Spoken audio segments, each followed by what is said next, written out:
আছে যে তারা স্কুল কলেজ গ্র্যাজুয়েশন বা পোস্ট গ্র্যাজুয়েশন পাশ করার পরে একটা প্ল্যাটফর্ম দেব, তাদের একটা সুযোগ দেব যাতে ইসলামের বাণী প্রচার করতে পারে, তারা এখানে ক্যারিয়ারের একটা সুযোগও পেতে পারে, তারা যা কিছু শিখেছে এখানে কাজে লাগাতে পারে। ব্যাচেলার কোর্সে ইনশাল্লাহ আমাদের একটা ব্রাঞ্চ হবে আরবিতে। ইসলামিক স্টাডিজ পড়ানোর সময় সেখানে ফোকাসটা থাকবে আরবির উপরেই। আশা করি উত্তরটা পেয়েছ।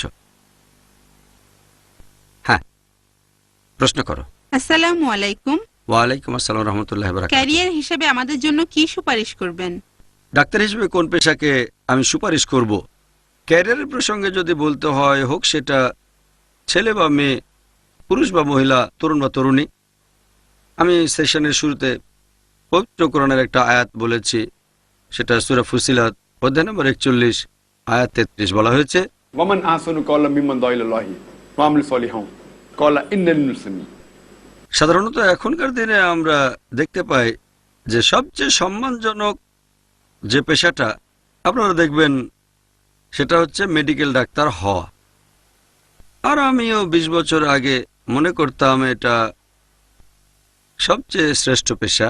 ডাক্তারি অবশ্যই ভালো পেশা, মোটেও খারাপ না, কারণ মেডিকেল ডাক্তার হলে তোমরা অসুস্থ মানুষের রোগ নিরাময় করবে, তারা সুস্থ থাকবে, এছাড়াও তোমরা নিশ্চিত করবে তাদের জীবন যেন ভালোভাবে কেটে যায়। এটা হলো অন্যতম একটা উপায়। আল্লাহ সুবহানাহু ওয়া তাআলা এভাবে শিফা দেন। তবে ডাক্তারি হচ্ছে জারিয়া, অনেক সময় এই প্রক্রিয়াতে আল্লাহ শিফা দেন। এটা একটা ভালো পেশা। তবে আমি আগেও বলেছি পবিত্র কোরআনের সেই আয়াতটা সূরা ফুসিলাত অধ্যায় 41 আয়াত 33 যে ওয়ামান আহসানু ক্বাওলাম মিম্মান দাআ ইলাল্লাহি ওয়া আমিলা সলিহান ক্বালা ইন্নানি মুসলিম। কথা ওই ব্যক্তি অপেক্ষা কে উত্তম যে মানুষকে আল্লাহর পথে আহ্বান করে, সৎ কাজ করে এবং বলে আমি তো মুসলিম।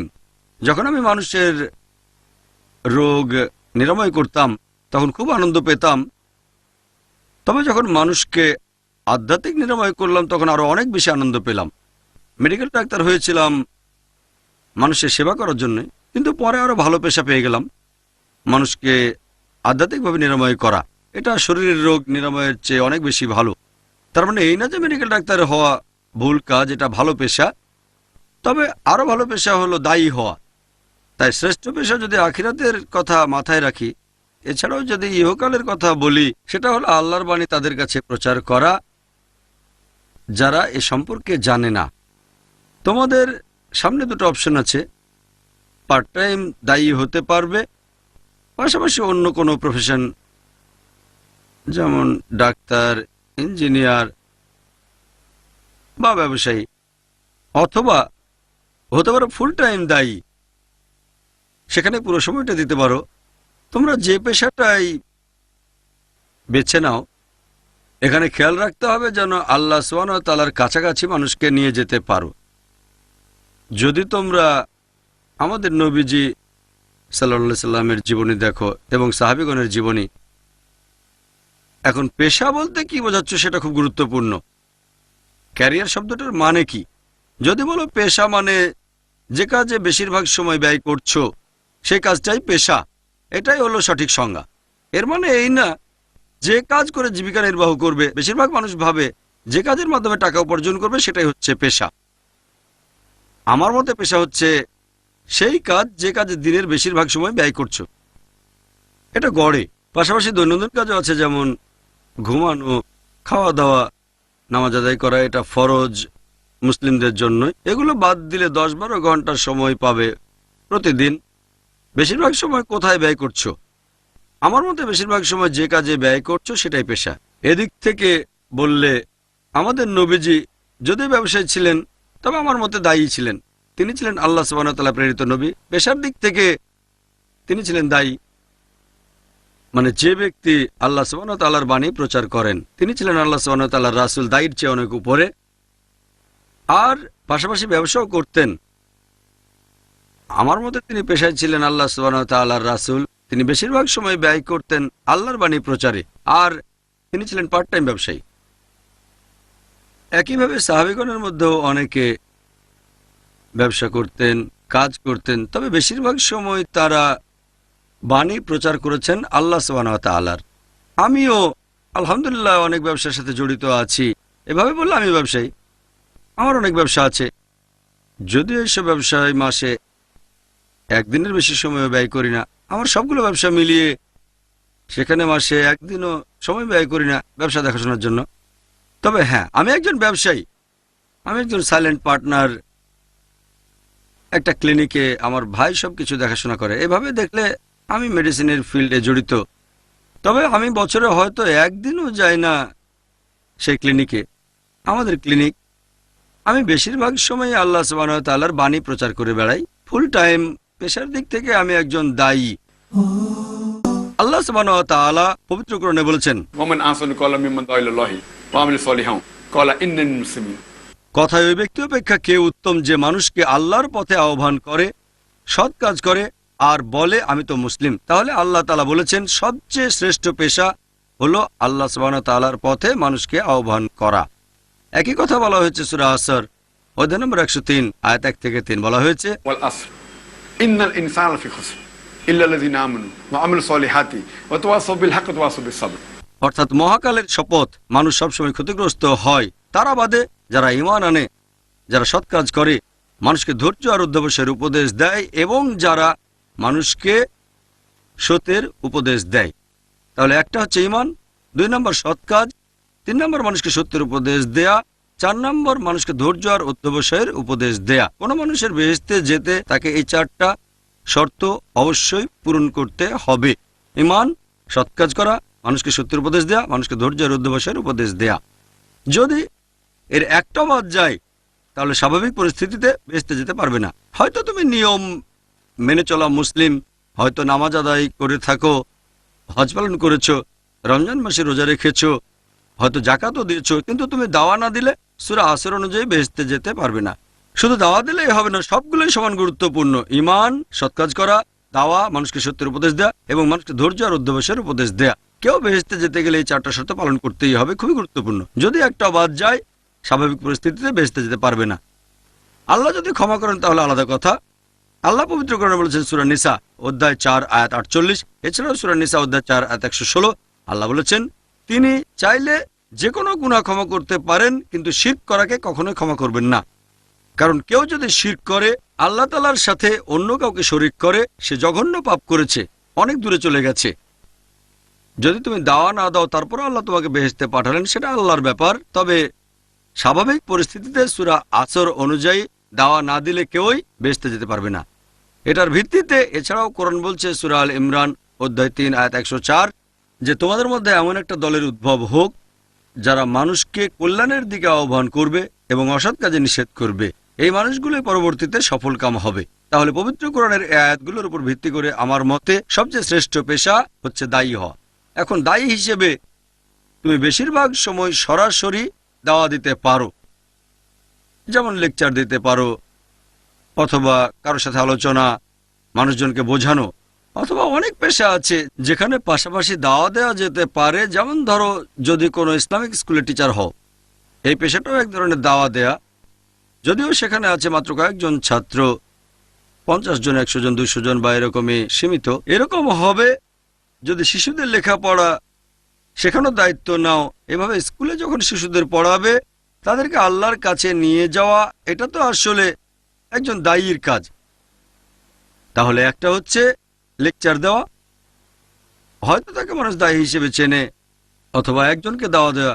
পেশা হতে পারে টিচার হওয়া, অথবা পেশা হতে পারে ডাক্তারি। ডাক্তার হয়ে যখন তুমি রোগীর ট্রিটমেন্ট করবে তখন আল্লাহর বাণী প্রচার করো। যদি ডাক্তার হও তাহলে হতে পারবে পার্ট টাইম দায়ী।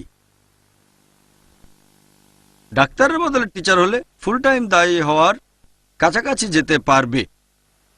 ডাক্তারিও ভালো পেশা। আর আমি যখন বুঝতে পারলাম যে ফুল টাইম দায়ী হলে সেটা ভালো হবে আমার আখিরাতের জন্য, তখন আমি শরীরের ডাক্তারের বদলে আত্মার ডাক্তার হয়ে গেলাম শেখ দিদাতের সাথে পরিচয়ের পরে। এগুলোর উপর ভিত্তি করে পেশার ব্যাপারে হোক ছেলে বা মেয়ে, পুরুষ বা মহিলা, সবচেয়ে ভালো পেশা হচ্ছে মানুষের কাছে আল্লাহ সুবহানাহু ওয়া তাআলার বাণী পৌঁছে দেয়া। সেটা ভালো হবে ইহকাল আর পরকালের জন্য। তাহলে একটা হলো ফুল টাইম দায়ী, হয় লেকচার দেবে, অথবা আলোচনা করবে, অথবা কোনো ইসলামিক প্রতিষ্ঠানে যোগ দেবে, সেখানে থাকতে পারে সামনে অথবা পেছনেও। ব্যাপারটা এমন না যে যদি সামনে থাকো শুধু তাহলে তোমাকে দায়ী বলা হবে। যদি অন্য কারো লেকচারে সাহায্য করো অথবা কোনো প্রতিষ্ঠানে কাজ করছো যারা ইসলাম ধর্মের বাণী প্রচার করছে এই কাজটাও এক ধরনের দাওয়া। হয়তো তুমি থাকবে কম্পিউটার ডিপার্টমেন্টে অথবা অ্যাডমিনিস্ট্রেশন ডিপার্টমেন্টে, থাকতে পারো রিসার্চ ডিপার্টমেন্টে। ব্যাপারটা এমন না যে যে ব্যক্তি স্টেজে লেকচার দিচ্ছে শুধু তাকেই দায়ী বলা হবে। হ্যাঁ, সে ডাইরেক্ট দায়ী। তাকে যারা সাহায্য করছে, আমাদের নবীজি সাল্লাল্লাহু আলাইহি ওয়াসাল্লাম বলেছেন যখন কোনো লোক জিহাদে যায়, যখন যুদ্ধে যায়, সেই সময়ে যে তার ঘোড়ার জিনটা বেঁধে দেয় সেও অবশ্যই পুরস্কার পাবে। যে লোক যুদ্ধের ঘোড়ার জিন বেঁধে দেয় সেই লোকও পুরস্কার পাবে। একইভাবে যে একজন দায়ীকে তার কাজের সাহায্য করে থাকে অথবা এমন প্রতিষ্ঠানে কাজ করে যারা ইসলামের বাণী প্রচার করে, তাহলে সেই পুরুষ বা মহিলাও একইভাবে তাদের পুরস্কারটা পাবে সত্যের বাণী প্রচারে তাদের অবদান রাখার জন্য। তাই আমার মতে সবচেয়ে শ্রেষ্ঠ পেশা হচ্ছে ফুল টাইম দায়ী। দ্বিতীয় হলো এমন কোনো পেশা আছে যেখানে আল্লাহ সুবহানাহু ওয়া তাআলার বাণী প্রচার করা যায়, উপকার হবে ইহকাল ও পরকালে। এছাড়াও আরো কিছু পেশা আছে যেগুলো 3 নম্বর লেভেলে। হ্যাঁ, ডাক্তার হয়ে তুমি দাওয়া দিতে পারো, ইঞ্জিনিয়ার হয়ে দিতে পারো, ব্যবসায়ী হয়ে দিতে পারো, তবে কত ভালোভাবে দিচ্ছ সেটাও গুরুত্বপূর্ণ। কারণ অনেক সময় অনেক ব্যবসায়ী আল্লাহর বাণী প্রচার করতে চায় না, কারণ তারা মনে করে যদি আল্লাহর বাণী প্রচার করে তাহলে তাদের ব্যবসায় ক্ষতি হতে পারে। তাহলে আল্লাহর খাতিরে তুমি কতখানি ত্যাগ করতে পারবে সে ব্যাপারটাও গুরুত্বপূর্ণ। এখন তুমি যে ক্যারিয়ারই বেছে নাও, দেখবে সেখানে কিভাবে বাণী প্রচার করতে পারো। সেজন্য আমি যখন এই 5টা ব্রাঞ্চ বেছে নিয়েছি, যে কারণে আমাদের স্কুলে ভবিষ্যতে 5টা ব্রাঞ্চ চালু করতে যাচ্ছি, এগুলো সম্পর্কে আগে বলেছি, সবগুলোই প্রত্যক্ষ বা পরোক্ষভাবে দাওয়ার কাজে জড়িত। 1 নম্বর বলেছিলাম যে bachelor in the field of দাওয়া, এটা ডাইরেক্ট। 2 নম্বর bachelor in the field of Islamic studies, এটা সরাসরি। এরপর 3 নম্বর হচ্ছে bachelor in mass media, BMM. Mass মিডিয়ায় থাকবে television, satellite, journalism, print media. তারপর থাকবে ইন্টারনেটে বিভিন্ন ওয়েবসাইট, জনগণের কাছে খবর পৌঁছে দেয়া। তবে যদি মাস মিডিয়ার পড়াশোনা করে মিথ্যা সাংবাদিকতা করো সেটা অর্থহীন। মাস মিডিয়ায় পড়াশোনা করে আল্লাহ তাআলার বাণী প্রচার করবে, এটাও ডাইরেক্ট দেওয়া হতে পারে, ইনডাইরেক্ট না। ধরো তুমি সাংবাদিক, একটা আর্টিকেল লিখলে ডাইরেক্ট দাও। যদি টিভিতে অনুষ্ঠান করো, হয়তো তুমি ডিরেক্টর অথবা ক্যামেরাম্যান, সেটা ইনডাইরেক্ট দাও। অথবা কোনো দায়ীর লেকচার ক্যামেরায় ধারণ করা, তারপর সেই অনুষ্ঠান অন এয়ার করা যেটা লক্ষ লক্ষ দর্শক দেখবে, সেটা ইনডাইরেক্ট। এরকম হলেও পুরস্কার পাবে। তবে নিয়ত খুবই গুরুত্বপূর্ণ। আমাদের নবী বলেছেন, এই হাদিসটা আছে সহিহ বুখারীতে 1 নম্বর খণ্ড হাদিস নম্বর 1, ইন্নামাল আমালু বিন্নিয়াত।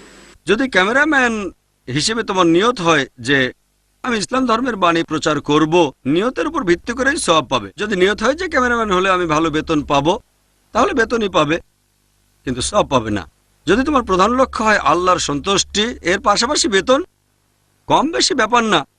ইসলাম কখনো বলে না বিনা পয়সায় কাজ করতে হবে। এখানে নিয়তটা হচ্ছে আমি অন্য কোনো চাকরি করলে হয়তো 30,000 টাকা পেতাম, এখানে আল্লাহর পথে কাজ করে 20,000 টাকা পাচ্ছি, এখানে সব বেশি। যদি বাইরে 30,000 আর এখানে 40,000 পাও, আর মূল উদ্দেশ্য আল্লাহ সন্তুষ্টি হয়, তাহলে সব পাবে।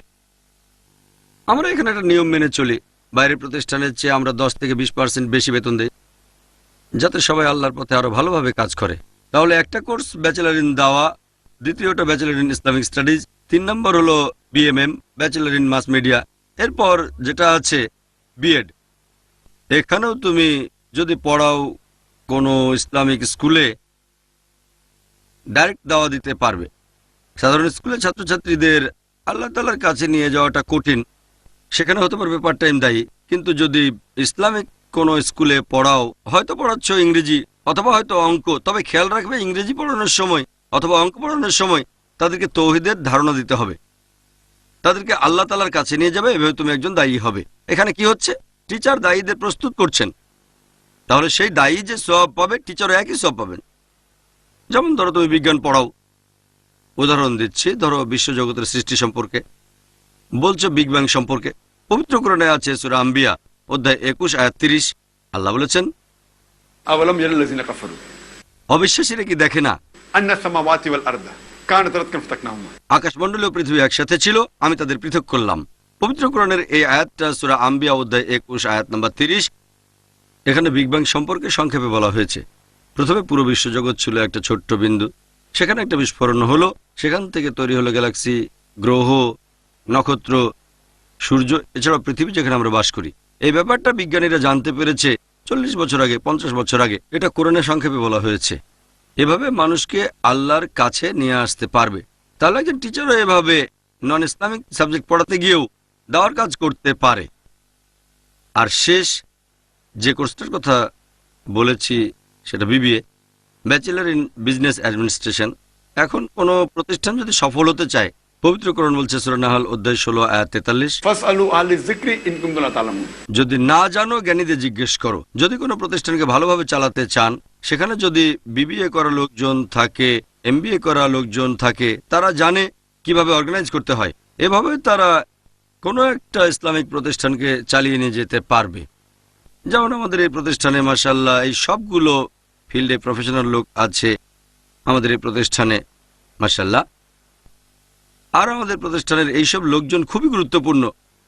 হতে পারো দায়ী 1 নম্বর। 2 নম্বর, bachelor in Islamic studies Madinah ইউনিভার্সিটিতে অথবা ইমাম সৌদ ইউনিভার্সিটি অথবা অন্য ইসলামিক যে কোনো ইউনিভার্সিটি। 3 নম্বর, মাস মিডিয়া করা লোকজন আছে, তারা পিস টিভির সাথে কাজ করছেন, যেমন এডিটর ইত্যাদি, অ্যানিমেটর, গ্রাফিক ডিজাইনার, যারা বিভিন্ন মেশিনের তদারকি করে। 4 নম্বর, এখানে অনেক টিচার আছেন যারা বিএড করা, হয়তো এখান থেকে করেছেন অথবা বাইরে থেকে। এছাড়াও আরও কিছু লোকজন আছেন অ্যাডমিনিস্ট্রেশনের সাথে, যেমন অপারেশন লেভেল, অ্যাডমিনিস্ট্রেশন লেভেল। এই 5টা কোর্স আমার মতে অনেক বেশি গুরুত্বপূর্ণ। অন্য গ্র্যাজুয়েশনের চেয়ে এগুলোর গুরুত্ব অনেক বেশি। তাই ইনশাল্লাহ আমরা এই 5টা ফিল্ডে আরও বেশি গুরুত্ব দেব। আর পরবর্তীতে যদি আল্লাহ চান, আমাদের প্ল্যান আছে যে সবগুলো ব্রাঞ্চই চালু করব। বিশ্বাস করো, সবগুলো ব্রাঞ্চের মাধ্যমেই সবগুলোতেই তুমি ইসলামের বাণী প্রচার করতে পারবে। আসল হচ্ছে নিয়ত আর কিভাবে করছো। তাই প্রত্যেক মানুষকে বা ছাত্রকে আগে এটা জানতে হবে যে সে আল্লাহ সুবহানাহু ওয়া তাআলার পথে কতখানি অবদান রাখতে পারবে। কেউ হয়তো ভালো কথা বলতে পারে, তবে ভালো বক্তা সবাই হতে পারবে না। কেউ হয়তো কম্পিউটারে ভালো, সেজন্য আমরা আইসিটি এর উপরেও অনেক গুরুত্ব দিয়েছি। এখন সব টেকনোলজির মধ্যে তোমরা আইসিটি পাবে। এভাবে দেখতে হবে তোমাদের মনোযোগটা আসলে কোন দিকে। তবে মূল উদ্দেশ্য হবে আল্লাহ সুবহানাহু ওয়া তাআলার বাণী প্রচার করা। এটার পাশাপাশি হয়তো বক্তা হবে, অথবা হতে পারো গ্রাফিক্স অ্যানিমেশনের উপর এক্সপার্ট, হতে পারো একজন টিচার বিজনেস অ্যাডমিনিস্ট্রেশনে গেলে, অথবা রিসার্চ ডিপার্টমেন্টে। যেখানে যাও, যদি উদ্দেশ্য হয় আল্লাহ সুবহানাহু ওয়া তাআলার বাণী প্রচার করা, তাহলে উপকার হবে দুনিয়া ও আখিরাতে, প্রধান আখিরাত। তবে আল্লাহ চাইলে এই পৃথিবীতেও তোমাকে অনেক গুণ দিতে পারেন। এর একটা উদাহরণ আমি নিজেই, লোকে শুনলে তো বলবে বোকা। মেডিকেল কলেজে পড়েছি 4.5 বছর ধরে, ইন্টার্নি করলাম 1 বছর, তারপর দেওয়ার জন্য ছেড়ে দিলাম। লোকে তো বলবে বোকা। আর আমি ছোটবেলায় কথা বলার সময় তোতলামি করতাম, স্বপ্ন দেখতাম যে পৃথিবীর শ্রেষ্ঠ ডাক্তার হব। যে কোনো কিছু কল্পনা করা যায়। আমি স্বপ্ন দেখতাম পৃথিবীর সেরা ডাক্তার হব, কিন্তু মাত্র 5 জনের সামনে লেকচার দেবো এটা কখনো স্বপ্নে ভাবিনি। পরে দাওয়ার কাজে জড়িত হয়ে গেলাম, আয়ারে প্রতিষ্ঠা করলাম যে প্ল্যাটফর্মে অন্যরা বক্তব্য দেবে। স্বপ্নে ভাবিনি আমি নিজে লেকচার দেব সেখানে। আল্লাহ পথ দেখালেন। তাই আলহামদুলিল্লাহ আমরা আল্লাহর জন্য করেছি। বদলে আল্লাহ আমাদের যা দিয়েছেন তাতে শুধু আখিরাতে নয়, দুনিয়াতেও উপকার পাচ্ছি। যদিও দুনিয়ার জন্য এগুলো করিনি। নবী সাল্লাল্লাহু আলাইহি ওয়াসাল্লাম একই ব্যাপার, তিনি সবকিছু আল্লাহর জন্য করেছেন। আর আজকে তাকে বলা হয় মানব সভ্যতার ইতিহাসে সবচেয়ে প্রভাবশালী মানুষ। যদি তুমি আল্লাহর জন্য কাজ করো তাহলে আখিরাতে সুফল পাবে। যদি আখিরাতের জন্য কাজ করো, আল্লাহ সূরা হুদে বলেছেন আল্লাহ আখিরাতে দান করবেন, এমনকি পৃথিবীতেও। যদি এই দুনিয়ার জন্য করো তাহলে হয়তো পার্থিব জীবনে কিছু পাবে, কিন্তু আখিরাতে কিছুই পাবে না। আশা করি উত্তরটা পেয়েছো। ওয়া আখিরি দাওয়ানা আলহামদুলিল্লাহি রাব্বিল আলামিন। Up in a cell away from his family. Is there a father in this world who would not defend justice and rights till the very end? Where are your jobs? Where is security? Is there a father in this world who would not try to provide for his children and his wife? Is there a father in this world who would want to be locked up in a cell away from his family? Is there a father in আলহামদুলিল্লাহ ওয়াসসালাতু ওয়াসসালাম আলা রাসূলিল্লাহ ওয়া আলা আলিহি ওয়া সাহবিহি আজমাইন। আম্মা বাদ। আউযু বিল্লাহি মিনাশ শাইতানির রাজীম বিসমিল্লাহির রহমানির রহিম ওয়া মান আহসানু ক্বাওলাম মিম্মান দাআ ইলাল্লাহি ওয়া আমিলা সলিহান ক্বালা ইন্নানি মিনাল মুসলিমিন রাব্বি ইশরাহ লি সাদরি ওয়া ইয়াসসির লি আমরি ওয়াহলুল উকদাতাম মিন লিসানি ইয়াফকাহু কাওলি। সবাইকে স্বাগত জানাই ইসলামিক সম্ভাষণে। আসসালামু আলাইকুম ওয়া রাহমাতুল্লাহি ওয়া বারাকাতুহু। আল্লাহর দয়া, শান্তি এবং রহমত সকলের উপর বর্ষিত হোক। গতকাল সন্ধ্যায় ইসলামিক ইন্টারন্যাশনাল স্কুলের হেড বয় আমাকে অনুরোধ করেছে যে আইএএসের ক্লাস 10-এর ছাত্ররা আমার সাথে একটা সেশনে বসতে চায়, সেখানে তারা তাদের ক্যারিয়ার সম্পর্কে প্রশ্ন করবে। বললাম ঠিক আছে, তোমাদের প্রশ্নগুলো তোমরা রেডি করো। ক্যারিয়ার সম্পর্কে তোমাদের যে প্রশ্নগুলো আছে, সেজন্য আজকে ইসলামিক ইন্টারন্যাশনাল স্কুলের ক্লাস 10-এর ছাত্রছাত্রীরা এখানে উপস্থিত হয়েছে। আশা করি তোমরা তোমাদের প্রশ্নগুলো রেডি করেছো। আমরা 1 থেকে 1.5 ঘন্টার একটা সেশন করব। প্রশ্নগুলো যেন শুধু ক্যারিয়ারের উপরে হয়ে থাকে। ইসলাম আর কম্পারেটিভ রিলিজিয়ন নিয়ে যে প্রশ্ন আছে বা ফিকা মাসাইল নিয়ে প্রশ্ন পরে হবে। এখন সেশনটা শুধুমাত্র ক্যারিয়ার গাইডেন্সের উপরে, তোমাদের ভবিষ্যৎ সম্পর্কে, স্কুল থেকে পাশ করার পরে কি করবে, বা কলেজ, আইজিসিএসসি পাশ করে কোন জায়গাটা তোমরা বেশি সময় দেবে, এগুলো সম্পর্কে বিভিন্ন প্রশ্ন করবে। কোথায় বেশি সময় দেবে, স্কুল কলেজ শেষ করে অথবা গ্র্যাজুয়েশন। এখন আলোচনা এগুলো নিয়ে। প্রথম প্রশ্ন কে করবে? হ্যাঁ, আব্দুল্লাহ। আসসালামু আলাইকুম। ওয়ালাইকুম আসসালাম রহমতুল্লাহ বারাকাত। এখানে যে সুযোগ সুবিধা আছে আলহামদুলিল্লাহ, সেগুলো খুবই ভালো। এখন এসব বাদ দিয়ে একজন স্টুডেন্ট যদি অন্য কোনো বিষয়ে পড়াশোনা করতে চায়, যেমন মেডিসিন, ইঞ্জিনিয়ার, এরকম ক্ষেত্রে কি করা উচিত? আব্দুল্লাহ প্রশ্ন করলে যে যদি কোনো ছাত্র অন্য কোনো বিষয় নিয়ে পড়াশোনা করতে চায়, হয়তো ডাক্তার হতে চায় অথবা ইঞ্জিনিয়ার, এরকম কিছু, তখন সে কি করবে? ক্লাস 10 পাস করার পরে সে 11 আর 12 পড়বে, মানে আইজিসিএসসি।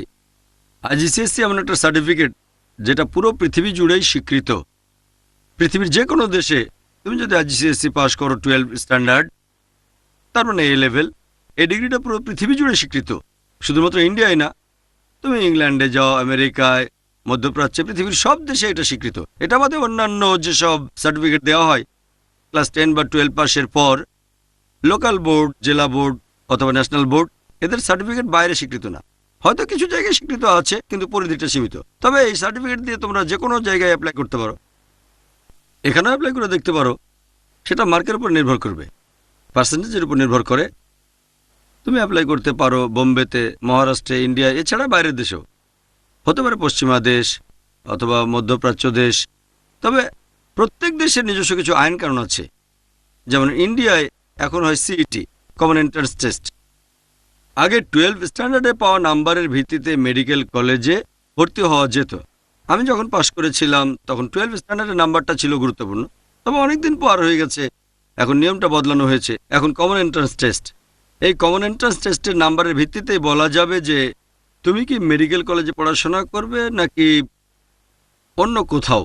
অবশ্য বেশিরভাগ সাবজেক্টে এখনও 12 স্ট্যান্ডার্ডের নাম্বারের উপরে গুরুত্ব দেয়। এটা আইজিসিএসসি এ লেভেল। এই নাম্বারের উপর ভিত্তি করে অ্যাপ্লাই করবে। হতে পারে অন্য কোনো সাবজেক্ট, হতে পারে কমার্স, সায়েন্স, আর্টস, এরকম কলেজে তোমরা যেতে পারো। সেখানে হয়তো মেডিসিন নিয়ে পড়াশোনা করা হয় না। যে বিষয়ে পড়তে যাচ্ছ সেটার উপর নির্ভর করবে যে 12 স্ট্যান্ডার্ডের নাম্বার লাগবে নাকি লাগবে সিইটি, কমন এন্ট্রান্স টেস্ট। আশা করি উত্তরটা পেয়েছ। কোনো ছাত্রী কি প্রশ্ন করবে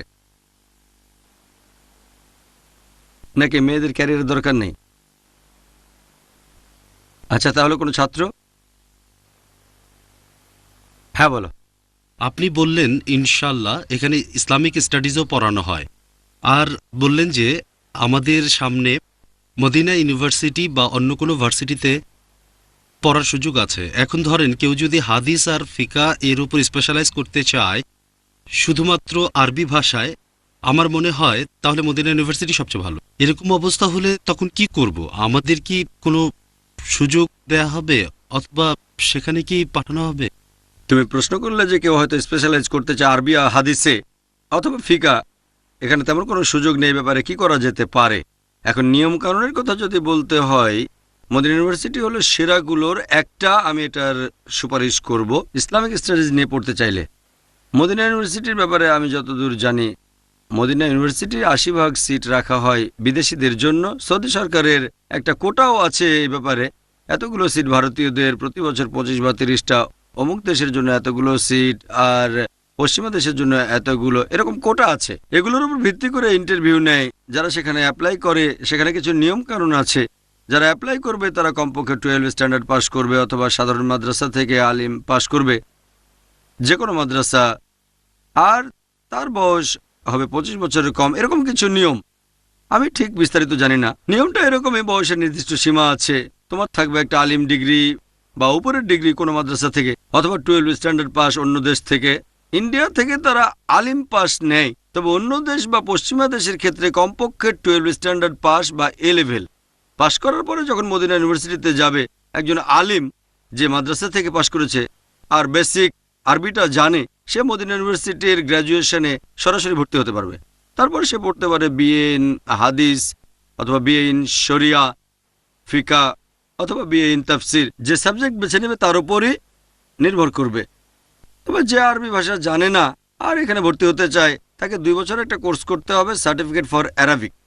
যে ছাত্র এসেছে পশ্চিমা দেশ থেকে বা ইন্ডিয়া থেকে, যে আরবি ভাষা জানে না, তাকে এই কোর্সটা করতে হবে, আর তারপরে সে ব্যাচেলর কোর্সে ভর্তি হবে, মানে বিএ। তারপরে স্পেশালাইজ করবে হয়তো হাদিসে অথবা ফিকা অথবা লোগা, আরবি লোগা, এরকম কিছু।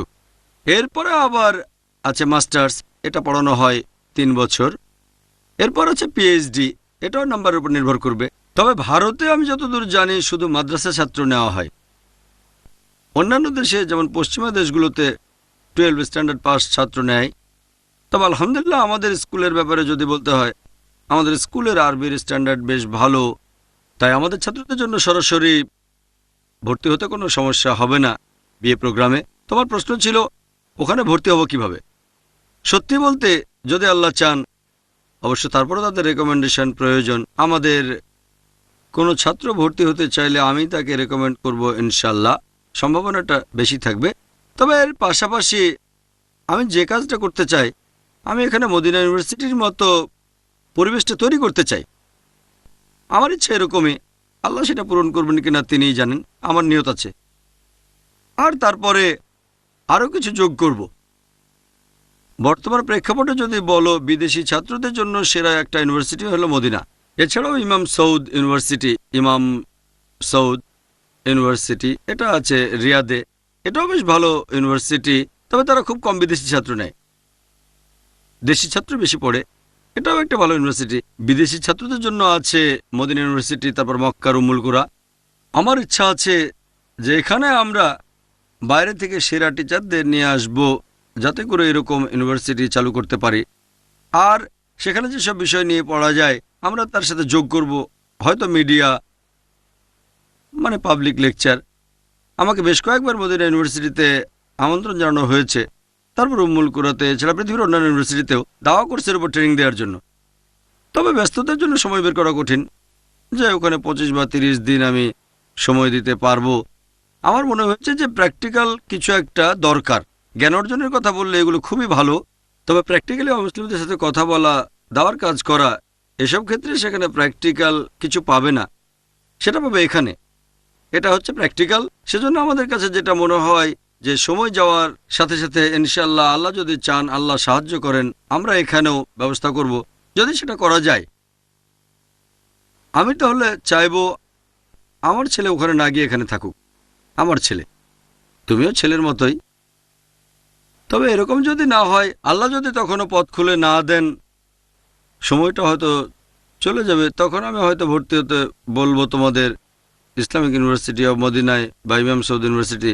আমার জানার মতো ইমাম সৌদ ইউনিভার্সিটির রেটিংটা একটু ভালো মদিনা ইউনিভার্সিটির চেয়ে, আর ইমাম সৌদে ভর্তি হওয়াটা মদিনা ইউনিভার্সিটির চেয়ে একটু কঠিন। তবে আলহামদুলিল্লাহ দুটো ইউনিভার্সিটি খুবই ভালো, উম্মুল কুরাও ভালো।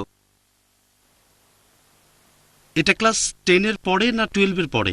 12-এর পরে, 10-এর পরে না। যদি কোনো মাদ্রাসা থেকে আলিম পাস না হও, তাহলে 12 স্ট্যান্ডার্ড পাস করতে হবে, এ লেভেল, অর্থাৎ আইজিসিএসসি। এখানে পাস করলে তারপর ওখানে ভর্তি হতে পারবে। সাধারণত নন মাদ্রাসার ছাত্রদেরকে তারা নেয় না, আমি এরকমই জানি, শুধু মাদ্রাসা। তবে ইনশাল্লাহ, যেহেতু আমাদের স্কুলের আরবির মান ভালো, মাশাল্লাহ, আমাদের ছাত্ররা আরবিতে কথা বলতে পারে, শুধু ইন্টারভিউ দিতে হবে। আর আমি নিশ্চিত আমাদের ছাত্ররা ইন্টারভিউতে খুব ভালো করবে, তবে আসলে সীমিত। আর ইনশাল্লাহ মদিনা ইউনিভার্সিটির সাথে আমার বেশ ভালো যোগাযোগ আছে। আমার মতে এটা সহজ ব্যাপার ইনশাল্লাহ। আশা করি উত্তরটা পেয়েছ।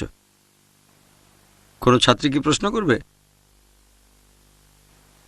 প্রশ্ন করার আগে আমি বলতে চাই, মেয়েরা যদি সৌদি আরবে যেতে চাও, আমার জানা মতে মদিনা ইউনিভার্সিটিতে মেয়েদের সিট নেই কোনো, তবে উম্মুল কুরাতে সিট আছে। যদি কোনো ছাত্রী সৌদি আরবে যেতে চাও তাহলে অপশনটা হচ্ছে উম্মুল কুরা। খেয়াল রাখবে সাথে যেন একজন মাহরাম থাকে, হতে পারে ভাই অথবা স্বামী।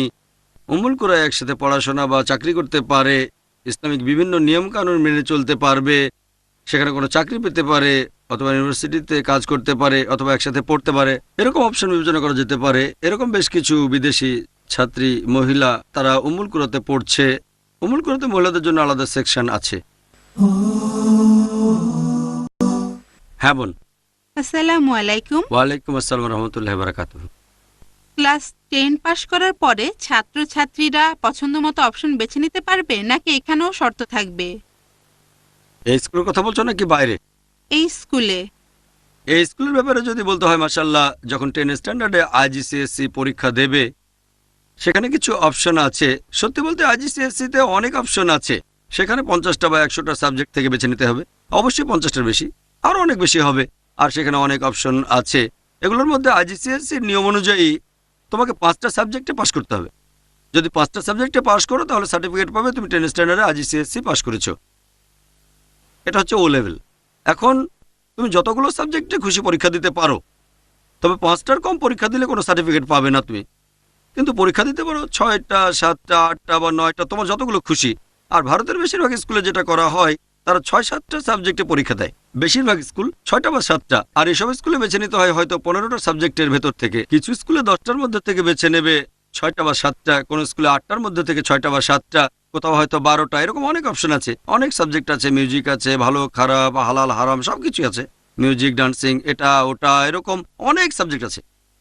আমাদের স্কুলে আমি এরকম ঠিক করেছি যে আমাদের ছাত্ররা 9টা সাবজেক্টে পরীক্ষা দেবে। 6টা 7টা না, 9টা সাবজেক্ট। যে 9টা সাবজেক্ট ঠিক করেছি তোমরাও জানো। ইংলিশ হলো আবশ্যিক, এখানে অপশন নেই। অন্য সাবজেক্ট অপশন আছে। আমরা ঠিক করেছি ইংলিশ, তারপর ম্যাথস, এরপর ফিজিক্স, কেমিস্ট্রি, বায়োলজি।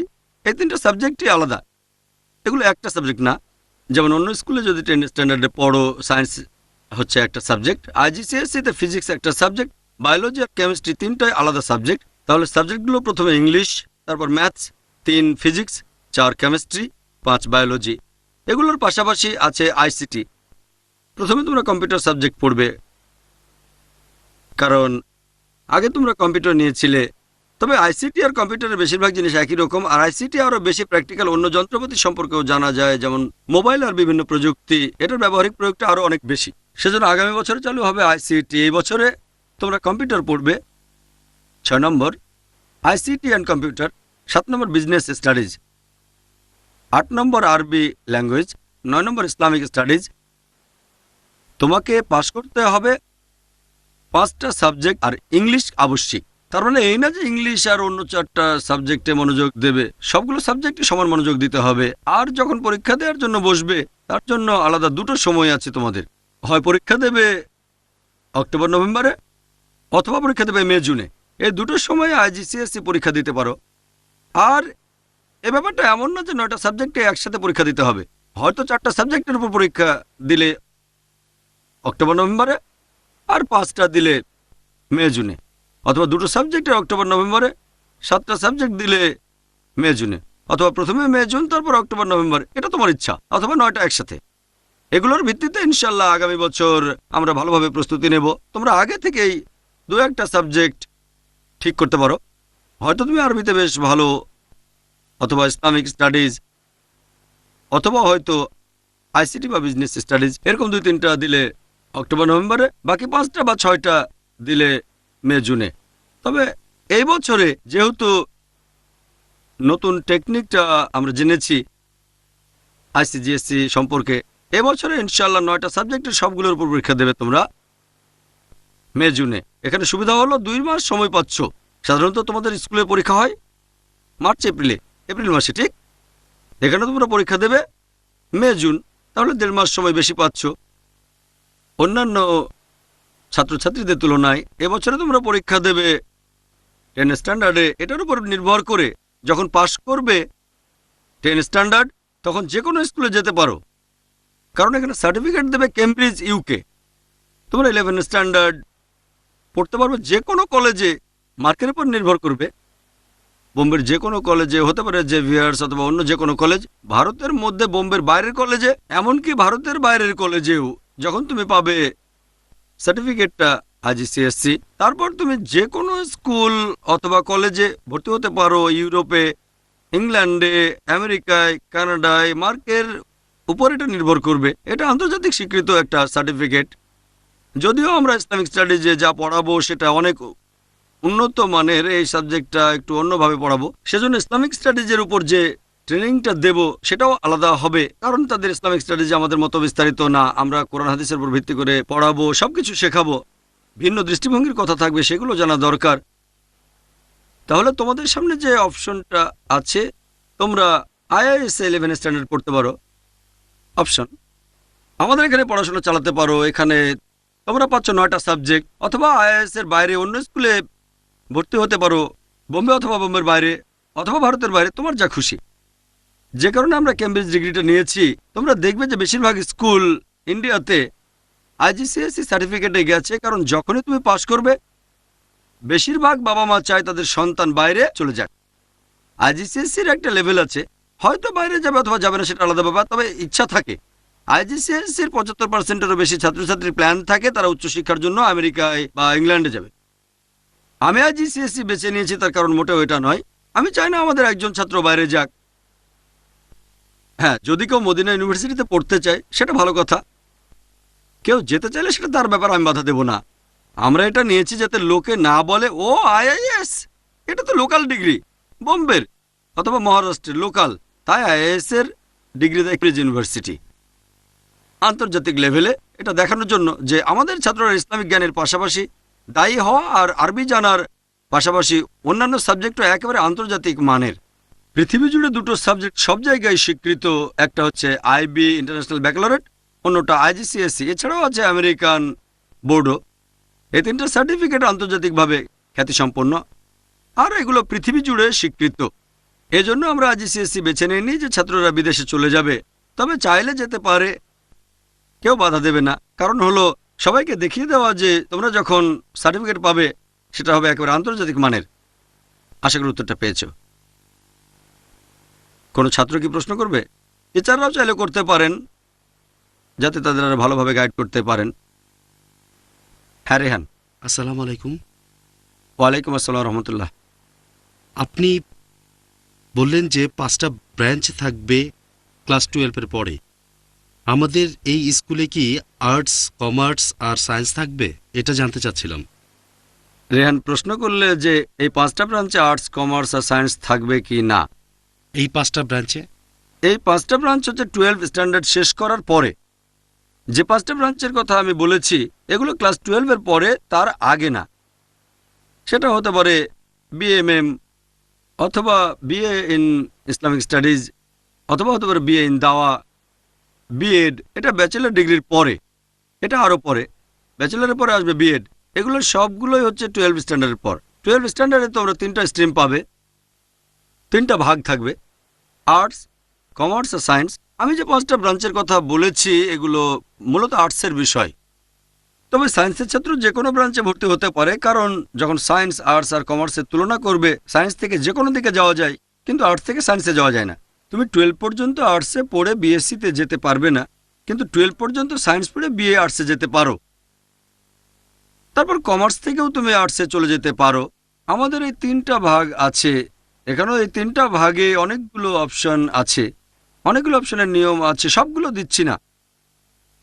আমরা সেই অপশনগুলো দেব যেগুলো এই 5টা ব্রাঞ্চের সাথে মানানসই। এছাড়াও মানানসই হবে ডাক্তার, ইঞ্জিনিয়ারিংয়ে। যে ছাত্ররা সায়েন্স নিয়ে পড়বে, আমার একটা ইসলামিক মেডিকেল কলেজ করারও ইচ্ছা আছে, সেটা আমি করব নাকি তোমরা করবে জানি না। আমি যদি না পারি ইনশাল্লাহ তোমরা পারবে, কি বলো? ঠিক না ভুল? যদি আমি না পারি IIS এর ছাত্ররা করতে পারবে ইনশাল্লাহ, হোক IIS বোম্বে, চেন্নাই বা পৃথিবীর অন্য কোনো দেশে। আমাদের এই ক্ষুদ্র জীবনে আসলে সবকিছু করা সম্ভব না, তবে ইচ্ছা আছে। যে প্রথমে আমরা এই 5টা ব্রাঞ্চ চালু করব, তারপর ইনশাআল্লাহ পরে চালু করব মেডিসিন, ইনশাআল্লাহ মেডিকেল কলেজ, ইনশাআল্লাহ ইঞ্জিনিয়ারিং কলেজ, তারপর অন্যান্য সাবজেক্টও, যাতে করে আমরা সব ব্রাঞ্চে সত্যিকারের মুসলিম হতে পারি। ওয়াখির দাওয়ানা আলহামদুলিল্লাহি রাব্বিল আলামিন। আলহামদুলিল্লাহ ওয়াসসালাতু ওয়াসসালাম আলা রাসূলিল্লাহ ওয়া আলা আলিহি ওয়া সাহবিহি আজমাইন, আম্মা বাদ। আউযু বিল্লাহি মিনাশ শাইতানির রাজীম, বিসমিল্লাহির রহমানির রহিম। ওয়া মান আহসানু ক্বাওলাম মিম্মান দাআ ইলাল্লাহ ওয়া আমিলা সলিহান ক্বালা ইন্নানি মিনাল মুসলিমিন রাব্বি ইশরাহ লি সাদরি ওয়া ইয়াসসির লি আমরি ওয়াহলুল উকদাতাম মিন লিসানি ইয়াফকাহু কাওলি। সবাইকে স্বাগত জানাই ইসলামিক সম্ভাষণে। আসসালামু আলাইকুম ওয়া রাহমাতুল্লাহি ওয়া বারাকাতুহু। আল্লাহর দয়া, শান্তি এবং রহমত সকলের উপর বর্ষিত হোক। গতকাল সন্ধ্যায় ইসলামিক ইন্টারন্যাশনাল স্কুলের হেড বয় আমাকে অনুরোধ করেছে যে আইআইএসের ক্লাস 10-এর ছাত্ররা আমার সাথে একটা সেশনে বসতে চায়, সেখানে তারা তাদের ক্যারিয়ার সম্পর্কে প্রশ্ন করবে। বললাম ঠিক আছে, তোমাদের প্রশ্নগুলো তোমরা রেডি করো। ক্যারিয়ার সম্পর্কে তোমাদের যে প্রশ্নগুলো আছে, সেজন্য আজকে ইসলামিক ইন্টারন্যাশনাল স্কুলের ক্লাস 10-এর ছাত্রছাত্রীরা এখানে উপস্থিত হয়েছে। আশা করি তোমরা তোমাদের প্রশ্নগুলো রেডি করেছো। আমরা 1 থেকে 1.5 ঘন্টার একটা সেশন করব। প্রশ্নগুলো যেন শুধু ক্যারিয়ারের উপরে হয়ে থাকে। ইসলাম আর কম্পারেটিভ রিলিজিয়ন নিয়ে যে প্রশ্ন আছে, ফিকা মাসাইল নিয়ে প্রশ্ন পরে হবে।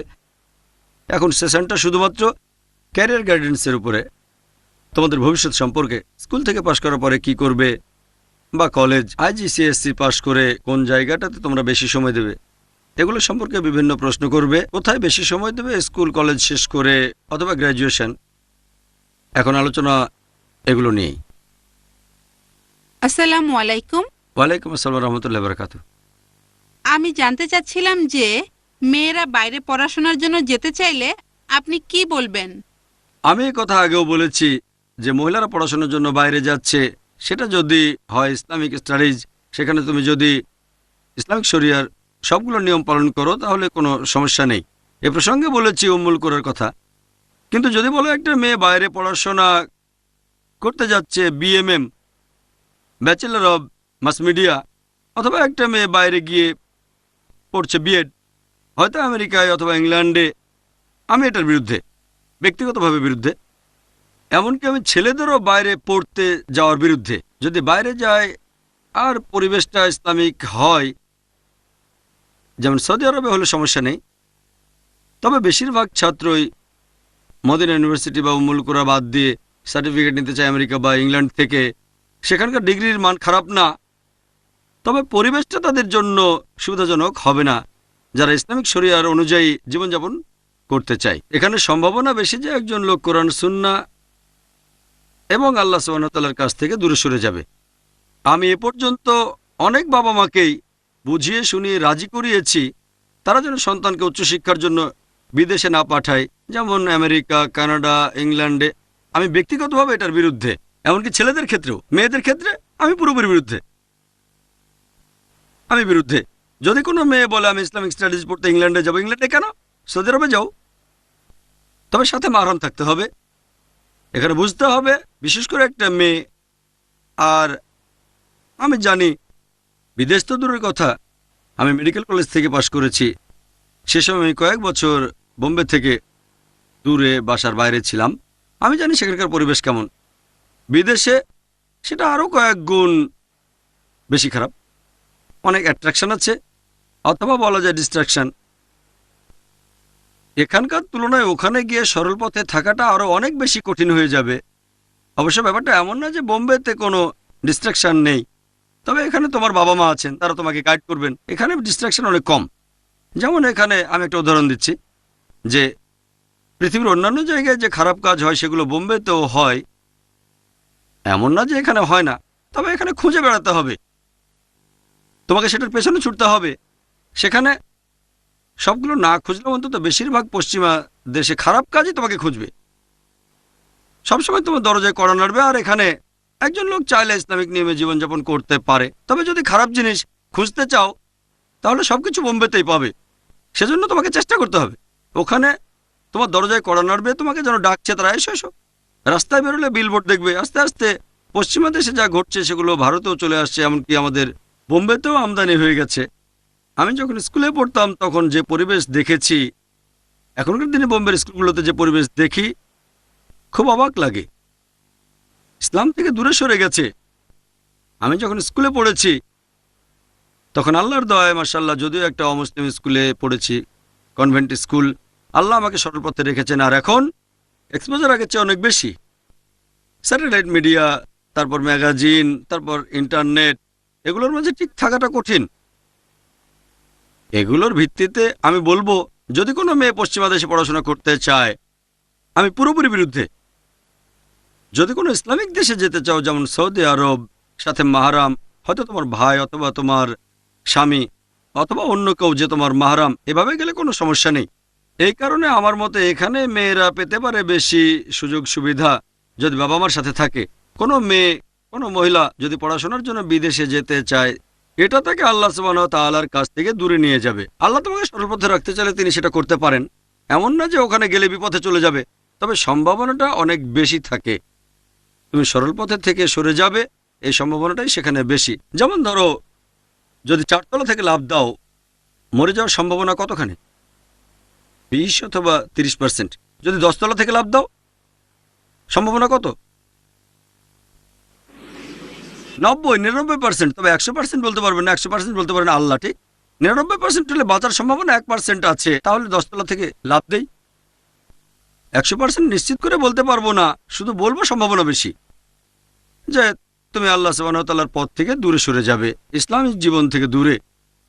সেখানকার জীবন ব্যবস্থাটা যেরকম, এমন না যে সেখানে মুসলিম কোনো ছাত্র নেই, হয়তো ফ্যামিলির সাথে আছে, তুমি ফ্যামিলি ছাড়া। ফ্যামিলির সাথে থাকলে সম্ভাবনা কম, তারপরও সম্ভাবনা থেকেই যায় জীবনটাকে নষ্ট করে দেওয়ার। এগুলোর উপর ভিত্তি করে আমি চাই না যে ছেলেরা বাইরে পড়াশোনা করতে যাক। মেয়েদের ব্যাপারে আমি পুরোপুরি বিরুদ্ধে। এ হলো আগুন নিয়ে খেলা। এভাবে তোমার আখিরাতকে অনেক ঝুঁকির মধ্যে তুমি ফেলে দিচ্ছ, অনেক বেশি ঝুঁকি। আর আখিরাতকে ঝুঁকিতে ফেলার চেয়ে লাভ দিয়ে বেঁচে যাওয়াটা ভালো। আখিরাতকে ঝুঁকিতে ফেলা আরও বিপজ্জনক। এই জীবনের চেয়ে আখিরাত অনেক গুরুত্বপূর্ণ। এইসব কারণে আমি উচ্চশিক্ষার জন্য ছেলে অথবা মেয়েদের বিদেশে যাওয়ার পক্ষে নই। আশা করি উত্তরটা পেয়েছ। হ্যাঁ, তুমি প্রশ্ন করো। আসসালামু আলাইকুম। ওয়ালাইকুম আসসালাম রহমতুল্লাহ বারকাতুহু। আমি লেখালেখি করতে পছন্দ করি আর আমার মনে হয় আমি ভালো লেখিকা হতে পারবো। এখন আমি যদি জার্নালিজম বা সাংবাদিকতা নিয়ে পড়াশোনা করতে চাই, প্রথমত আমি জানতে চাই যে একটা মেয়ে কি সাংবাদিকতা করতে পারবে, আর দ্বিতীয়ত এ ব্যাপারে আপনার মতামত কি? ইসলামিক স্টাডিজের তো অনেকগুলো সাবজেক্ট আছে, ইসলামিক লেখকরা কোন সাবজেক্টের উপর গুরুত্ব দেবে? তুমি প্রশ্ন করলে যে তুমি লিখতে পছন্দ করো আর জার্নালিজম নিয়ে পড়াশোনা করতে চাও। এখন জার্নালিজমের ব্যাপারে আমার মতামতটা কি, আর লেখকরা কোন সাবজেক্টে গুরুত্ব দেবে, একটা মেয়ে সাংবাদিক হতে পারবে কি না। আমি আগেও বলেছি যে আমরা যেসব গ্র্যাজুয়েশন প্রোগ্রামের উপর ফোকাস করতে চাচ্ছি, তার মধ্যে একটা হচ্ছে BMM, bachelor of mass media. এই মাস মিডিয়ায় আরও স্পেশালাইজেশন থাকবে, হতে পারে টেলিভিশন, হতে পারে ইন্টারনেট, হতে পারে লেখালেখি অথবা জার্নালিজম। এখন একজন মহিলা সাংবাদিক হতে পারবে কিনা? একজন মুসলিম মহিলা, হ্যাঁ অবশ্যই পারবে। তবে যদি বলো আমি এখনকার দিনের অন্যান্য মেয়েদের মতো সাংবাদিক হতে চাই, তখন সেটা ভুল পথে চলে যাবে। যদি তুমি এখনকার মহিলাদের মতো সাংবাদিক দেখো, বিভিন্ন পুরুষের ইন্টারভিউ নিচ্ছে ইত্যাদি, মেলামেশা, এই অবস্থায় হিজাব পালন করা কঠিন। তবে যদি কোনো মেয়ে ইসলাম ধর্ম মেনে সাংবাদিক হতে চায়, আলহামদুলিল্লাহ, এটা ভালোভাবে সম্ভব। পাশাপাশি ইসলামের নিয়মকানুনও মেনে চলতে পারবে আর ভালো সাংবাদিকও হতে পারবে। এটা খুবই ভালোভাবেই সম্ভব। খেয়াল রাখতে হবে যেন মিডিয়ার জৌলুসে খুব বেশি আকৃষ্ট না হয়ে পড়ো। তবে তার কাজটা অন্যান্য সাংবাদিকদের মতো হবে না। পুরুষদের ইন্টারভিউ নেয়া, হ্যাঁ মহিলাদের ইন্টারভিউ নিতে পারো ইত্যাদি। পাশাপাশি হিজাবও পালন করতে হবে। যদি তোমার লেখার হাতটা ভালো হয়, তাহলে একটা আর্টিকেল লিখো, বর্তমান পৃথিবীর যে কোনো একটা বিষয় নিয়ে লেখো, হতে পারে নিউজ পেপারে অথবা ম্যাগাজিনে। কোনো আর্টিকেল পড়ে প্রতিক্রিয়া জানাতে পারো, তোমাকে ইন্টারভিউ নিতে হবে না। হ্যাঁ মহিলাদের ইন্টারভিউ নিতে পারো, তারপর বিভিন্ন প্রেস কনফারেন্সে যেতে পারো। তবে তোমাকে হিজাব পালন করতেই হবে। তুমি অনেক কিছু করতে পারবে, শর্ত হচ্ছে সেটা সঠিক নিয়মে করতে হবে। 100% সম্ভব না, অন্য সাংবাদিকরা যা করে তা সবকিছু করতে পারবে না, তবে বেশিরভাগই তোমাকে করতে হবে। আর হিজাব পালন করতে হবে। কিছু জিনিস তোমাকে এড়িয়ে চলতে হবে। তুমি বিভিন্ন প্রেস কনফারেন্সে যেতে পারো, খেয়াল রাখতে হবে যেন হিজাব পালন করা যায়। আর্টিকেল লিখতে পারো, তুমি হতে পারো একজন লেখক, ইসলামের বিরুদ্ধে করা বিভিন্ন অভিযোগের উত্তর দিতে পারো, এটা সম্ভব। এবার তোমার প্রশ্নটা যে কোন ফিল্ডে তোমাদের স্পেশালাইজেশন করা উচিত যাতে সাংবাদিক হতে পারো। যেমন মেডিকেলে আছে general medicine, doctor of medicine, MD, তারপর ব্রেন বিশেষজ্ঞ, হার্ট বিশেষজ্ঞ, তারপর কিডনি বিশেষজ্ঞ, এরকম অনেক। কেউ হার্ট বিশেষজ্ঞ, orthopaedics, brain, neurosurgeon, neurologist, heart, cardiologist, cardiosurgeon, urologist, urosurgeon. সেজন্য যদি জেনারেল ব্যাপারে জিজ্ঞেস করো আমাকে, তাহলে বিএ ইন ইসলামিক স্টাডিজ এই কোর্সটা আছে। ইসলামিক স্টাডিজ জেনারেল, শরিয়া আর ফিকা। যদি স্পেশালাইজ করতে চাও, আমি বলবো ইসলামিক অর্থনীতি নিয়ে। আমি প্রমাণ করব যে সুদভিত্তিক অর্থনৈতিক ব্যবস্থা পৃথিবীর জন্য একটা সমস্যা। ইকোনমিক মেল্টডাউন জানতে হবে, এখানে অর্থনীতিতে স্পেশালাইজেশন। তবে এখানেও শরিয়া সম্পর্কে জ্ঞান থাকতে হবে। শরিয়া সম্পর্কে বেসিক যে জ্ঞান সেটা থাকতে হবে। সেজন্য ডাক্তারিতে স্পেশালাইজেশন করার আগে করতে হয় এমবিবিএস। এমবিবিএস করার পরেও হতে পারে একজন সার্জন অথবা অন্য কোনো কিছু। সবচেয়ে ভালো জেনারেল এমডি, তারপর ডিএম ইন হার্ট বা ব্রেন। সেজন্য তোমার ইচ্ছার উপর নির্ভর করবে। যদি চাও আমি সবাইকে প্রমাণ করে দেখাবো যে সুদভিত্তিক অর্থনীতি হলো সবচেয়ে বড় সমস্যা। তারপর ইসলামিক স্টাডিজের জেনারেল ব্যাপারগুলো জানার পর বিএ পাস করে স্পেশালাইজ করতে পারো ইসলামিক ইকোনমিক্সে, এমএ ইন ইসলামিক ইকোনমিক্স বা পিএইচডি ইন ইসলামিক ইকোনমিক্স। তোমার পছন্দের উপর নির্ভর করবে এটা। বর্তমান প্রেক্ষাপটে সাংবাদিক হতে চাইলে বিএ ইন ইসলামিক স্টাডিজ সবচেয়ে ভালো। জেনারেল স্টাডিজের পরে স্পেশালাইজেশন করতে পারো, হতে পারে তাফসির, হতে পারে হাদিস। যখন মদিনা ইউনিভার্সিটিতে যাবে সেখানে অ্যাভারেজ আছে 6টা পেপার। যখন পড়বে হাদিস, হাদিসের উপর 4টা পেপার, কোরআনের উপর 2টা। যখন পড়বে তাফসির ইন কোরআন, কোরআন নিয়ে 4টা পেপার, হাদিস নিয়ে 2টা। ইন্টারলিঙ্কড। ব্যাপারটা এমন না যে হাদিস পড়লে কোরআন দরকার নেই বা কোরআন পড়লে হাদিস লাগবে না। হাদিস নিয়ে পড়লে হাদিসে বেশি সময় দেবে আর কোরআনে কম সময়। যখন কোরআনে স্পেশালাইজেশন করবে, হাদিসে যে কোরআনে বেশি সময় দেবে এমন না যে পুরোপুরি বাদ দিতে হবে। দুটোই ইন্টারলিঙ্কড। তারপর শরিয়া, তারপর লোগা, তোমার পছন্দের উপর। তবে যদি সাংবাদিক হতে চাও জেনারেল মিডিয়ার জন্য বিএ ইন ইসলামিক স্টাডিজ সবচেয়ে ভালো। তারপর স্পেশালাইজ করো দাওয়ায়।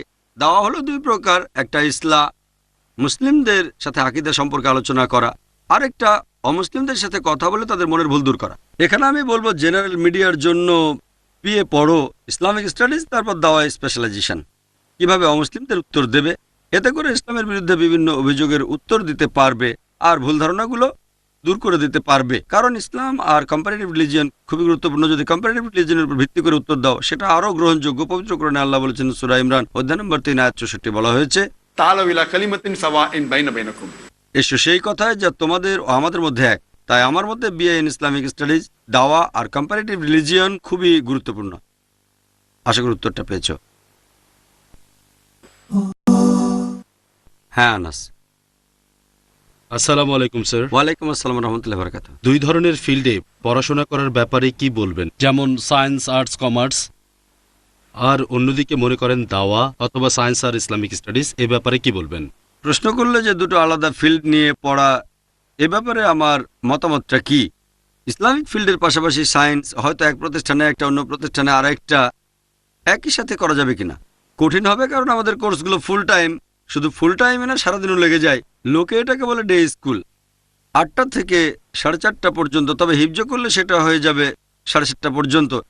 একসাথে 2 জায়গায় কন্টিনিউ করতে পারবে না। তুমি এখানে কিছুদিন ছুটি নিতে পারো, অথবা এখানে পড়া শেষ করে অন্য জায়গায় পড়তে পারো।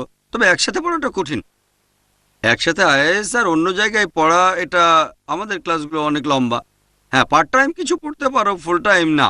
এখন একসাথে ইসলামিক স্টাডিজ আর সায়েন্স পড়া, এই ব্যাপারে আমার মতামত কি। হ্যাঁ, পড়তে পারো। এই উত্তরটা আমি আগেও দিয়েছি। ধরো তুমি 12 স্ট্যান্ডার্ড পাস করে মেডিকেল কলেজে ভর্তি হলে, এটা সায়েন্স ফিল্ড, অন্যতম সেরা সায়েন্স ফিল্ড। প্রথমে আছে মেডিকেল, তারপর ইঞ্জিনিয়ারিং। হ্যাঁ, অবশ্যই পড়তে পারো। তবে তোমার প্রধান উদ্দেশ্য হবে তোমার নিজেকে আর অন্যদেরকে আল্লাহর কাছাকাছি নিয়ে যাওয়া। সামর্থ্যের উপর নির্ভর করবে। লক্ষ্য ঠিক থাকলে অনেক কিছু করা সম্ভব হবে। কোনো মানুষ অসুস্থ হয়ে পড়লে যদি কেউ তার ট্রিটমেন্ট করে, তার জন্য, যদিও এটা সত্যি না, দুর্ভাগ্যজনকভাবে তার কাছে ঈশ্বরের পরে সেই ডাক্তার। যদিও ইসলামিক ধারণা এমন না, এমনিতে সাধারণ মানুষের কাছে ঈশ্বরের পরে স্থান হচ্ছে ডাক্তার। ডাক্তার যা বলে ঠিক। ডাক্তার ভালোবাসা, এই পেশায় যাওয়া মোটেও খারাপ না। তবে যদি আমাকে জিজ্ঞেস করো কোনটা বেশি ভালো, যদি আমার ডাক্তার হওয়ার অপশন থাকে ফুল টাইম বা দায়ী, আমি বলবো দায়ী। কেউ বললো ঠিক আছে 5 বছর মেডিসিন পড়বো আমি, তারপর আপনার মতো দায়ী হয়ে যাব। আমি যখন মেডিকেল কলেজে ভর্তি হই তখন জানতাম না দাওয়া নামে একটা ফিল্ড আছে। আমি খুশি যে মেডিকেল পড়া শেষ করেছিলাম।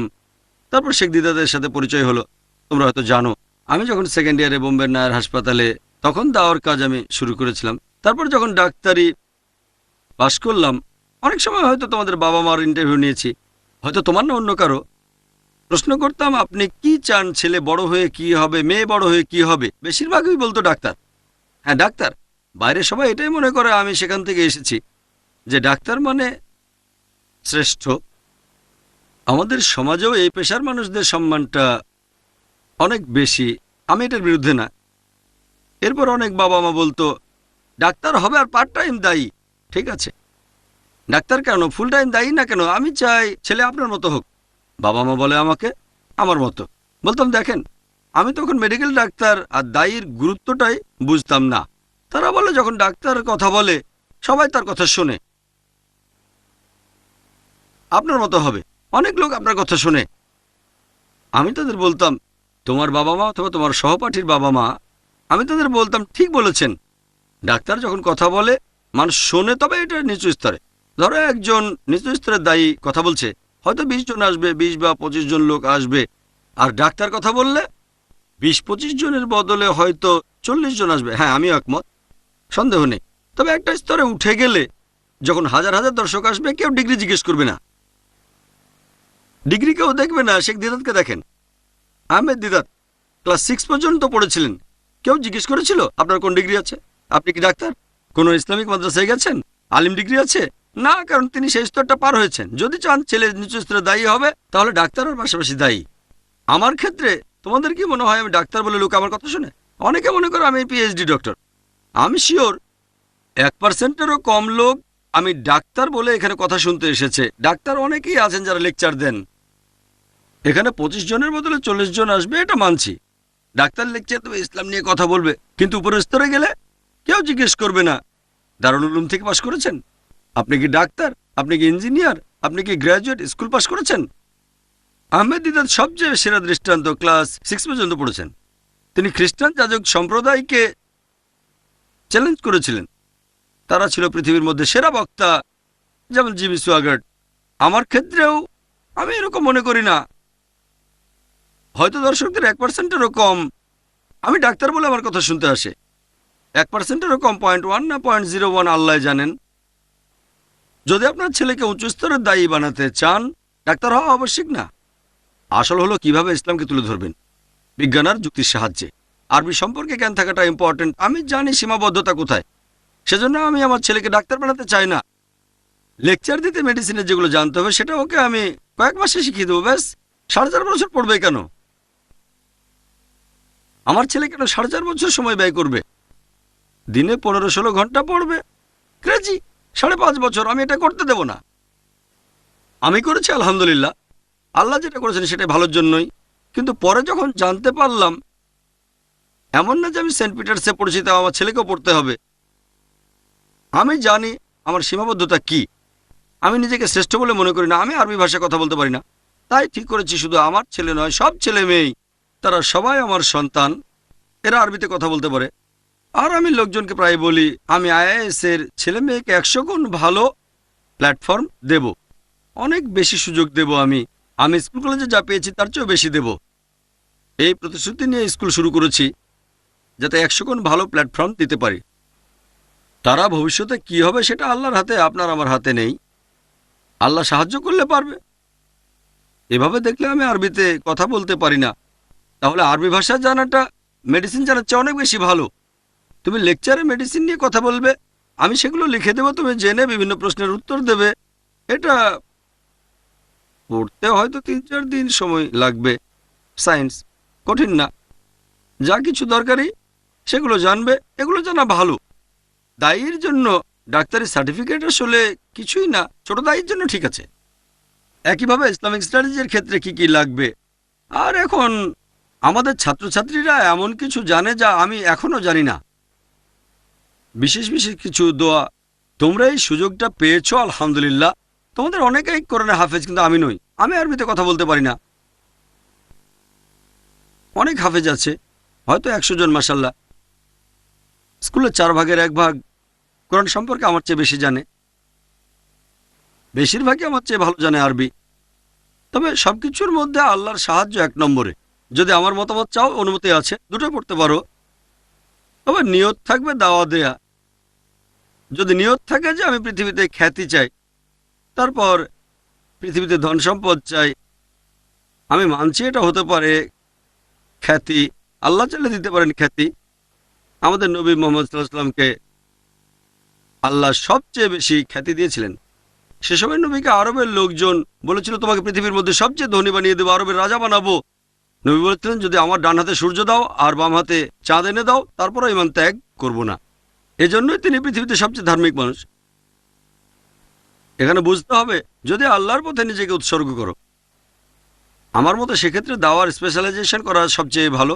আবারও পবিত্র কোরআন বলছে সূরা ফুসিলাত অধ্যায় 41 আয়াত 33, ওমান আহসানু কওলাম মিম্মান দাআ ইলাল্লাহি ওয়া আমিলা সলিহান ক্বালা ইন্নানি মুসলিম। কথায় সে ব্যক্তি অপেক্ষা উত্তম যে মানুষকে আল্লাহর দিকে ডাকে, সৎ কাজ করে আর বলে যে আমি মুসলিম। হ্যাঁ, তুমি বললে আমি সায়েন্স পড়বো, কারণ কোরআনের আয়াতের এই ব্যাপারটা আমাকে বুঝতে হবে, আমি এটা নিয়ে গবেষণা করব।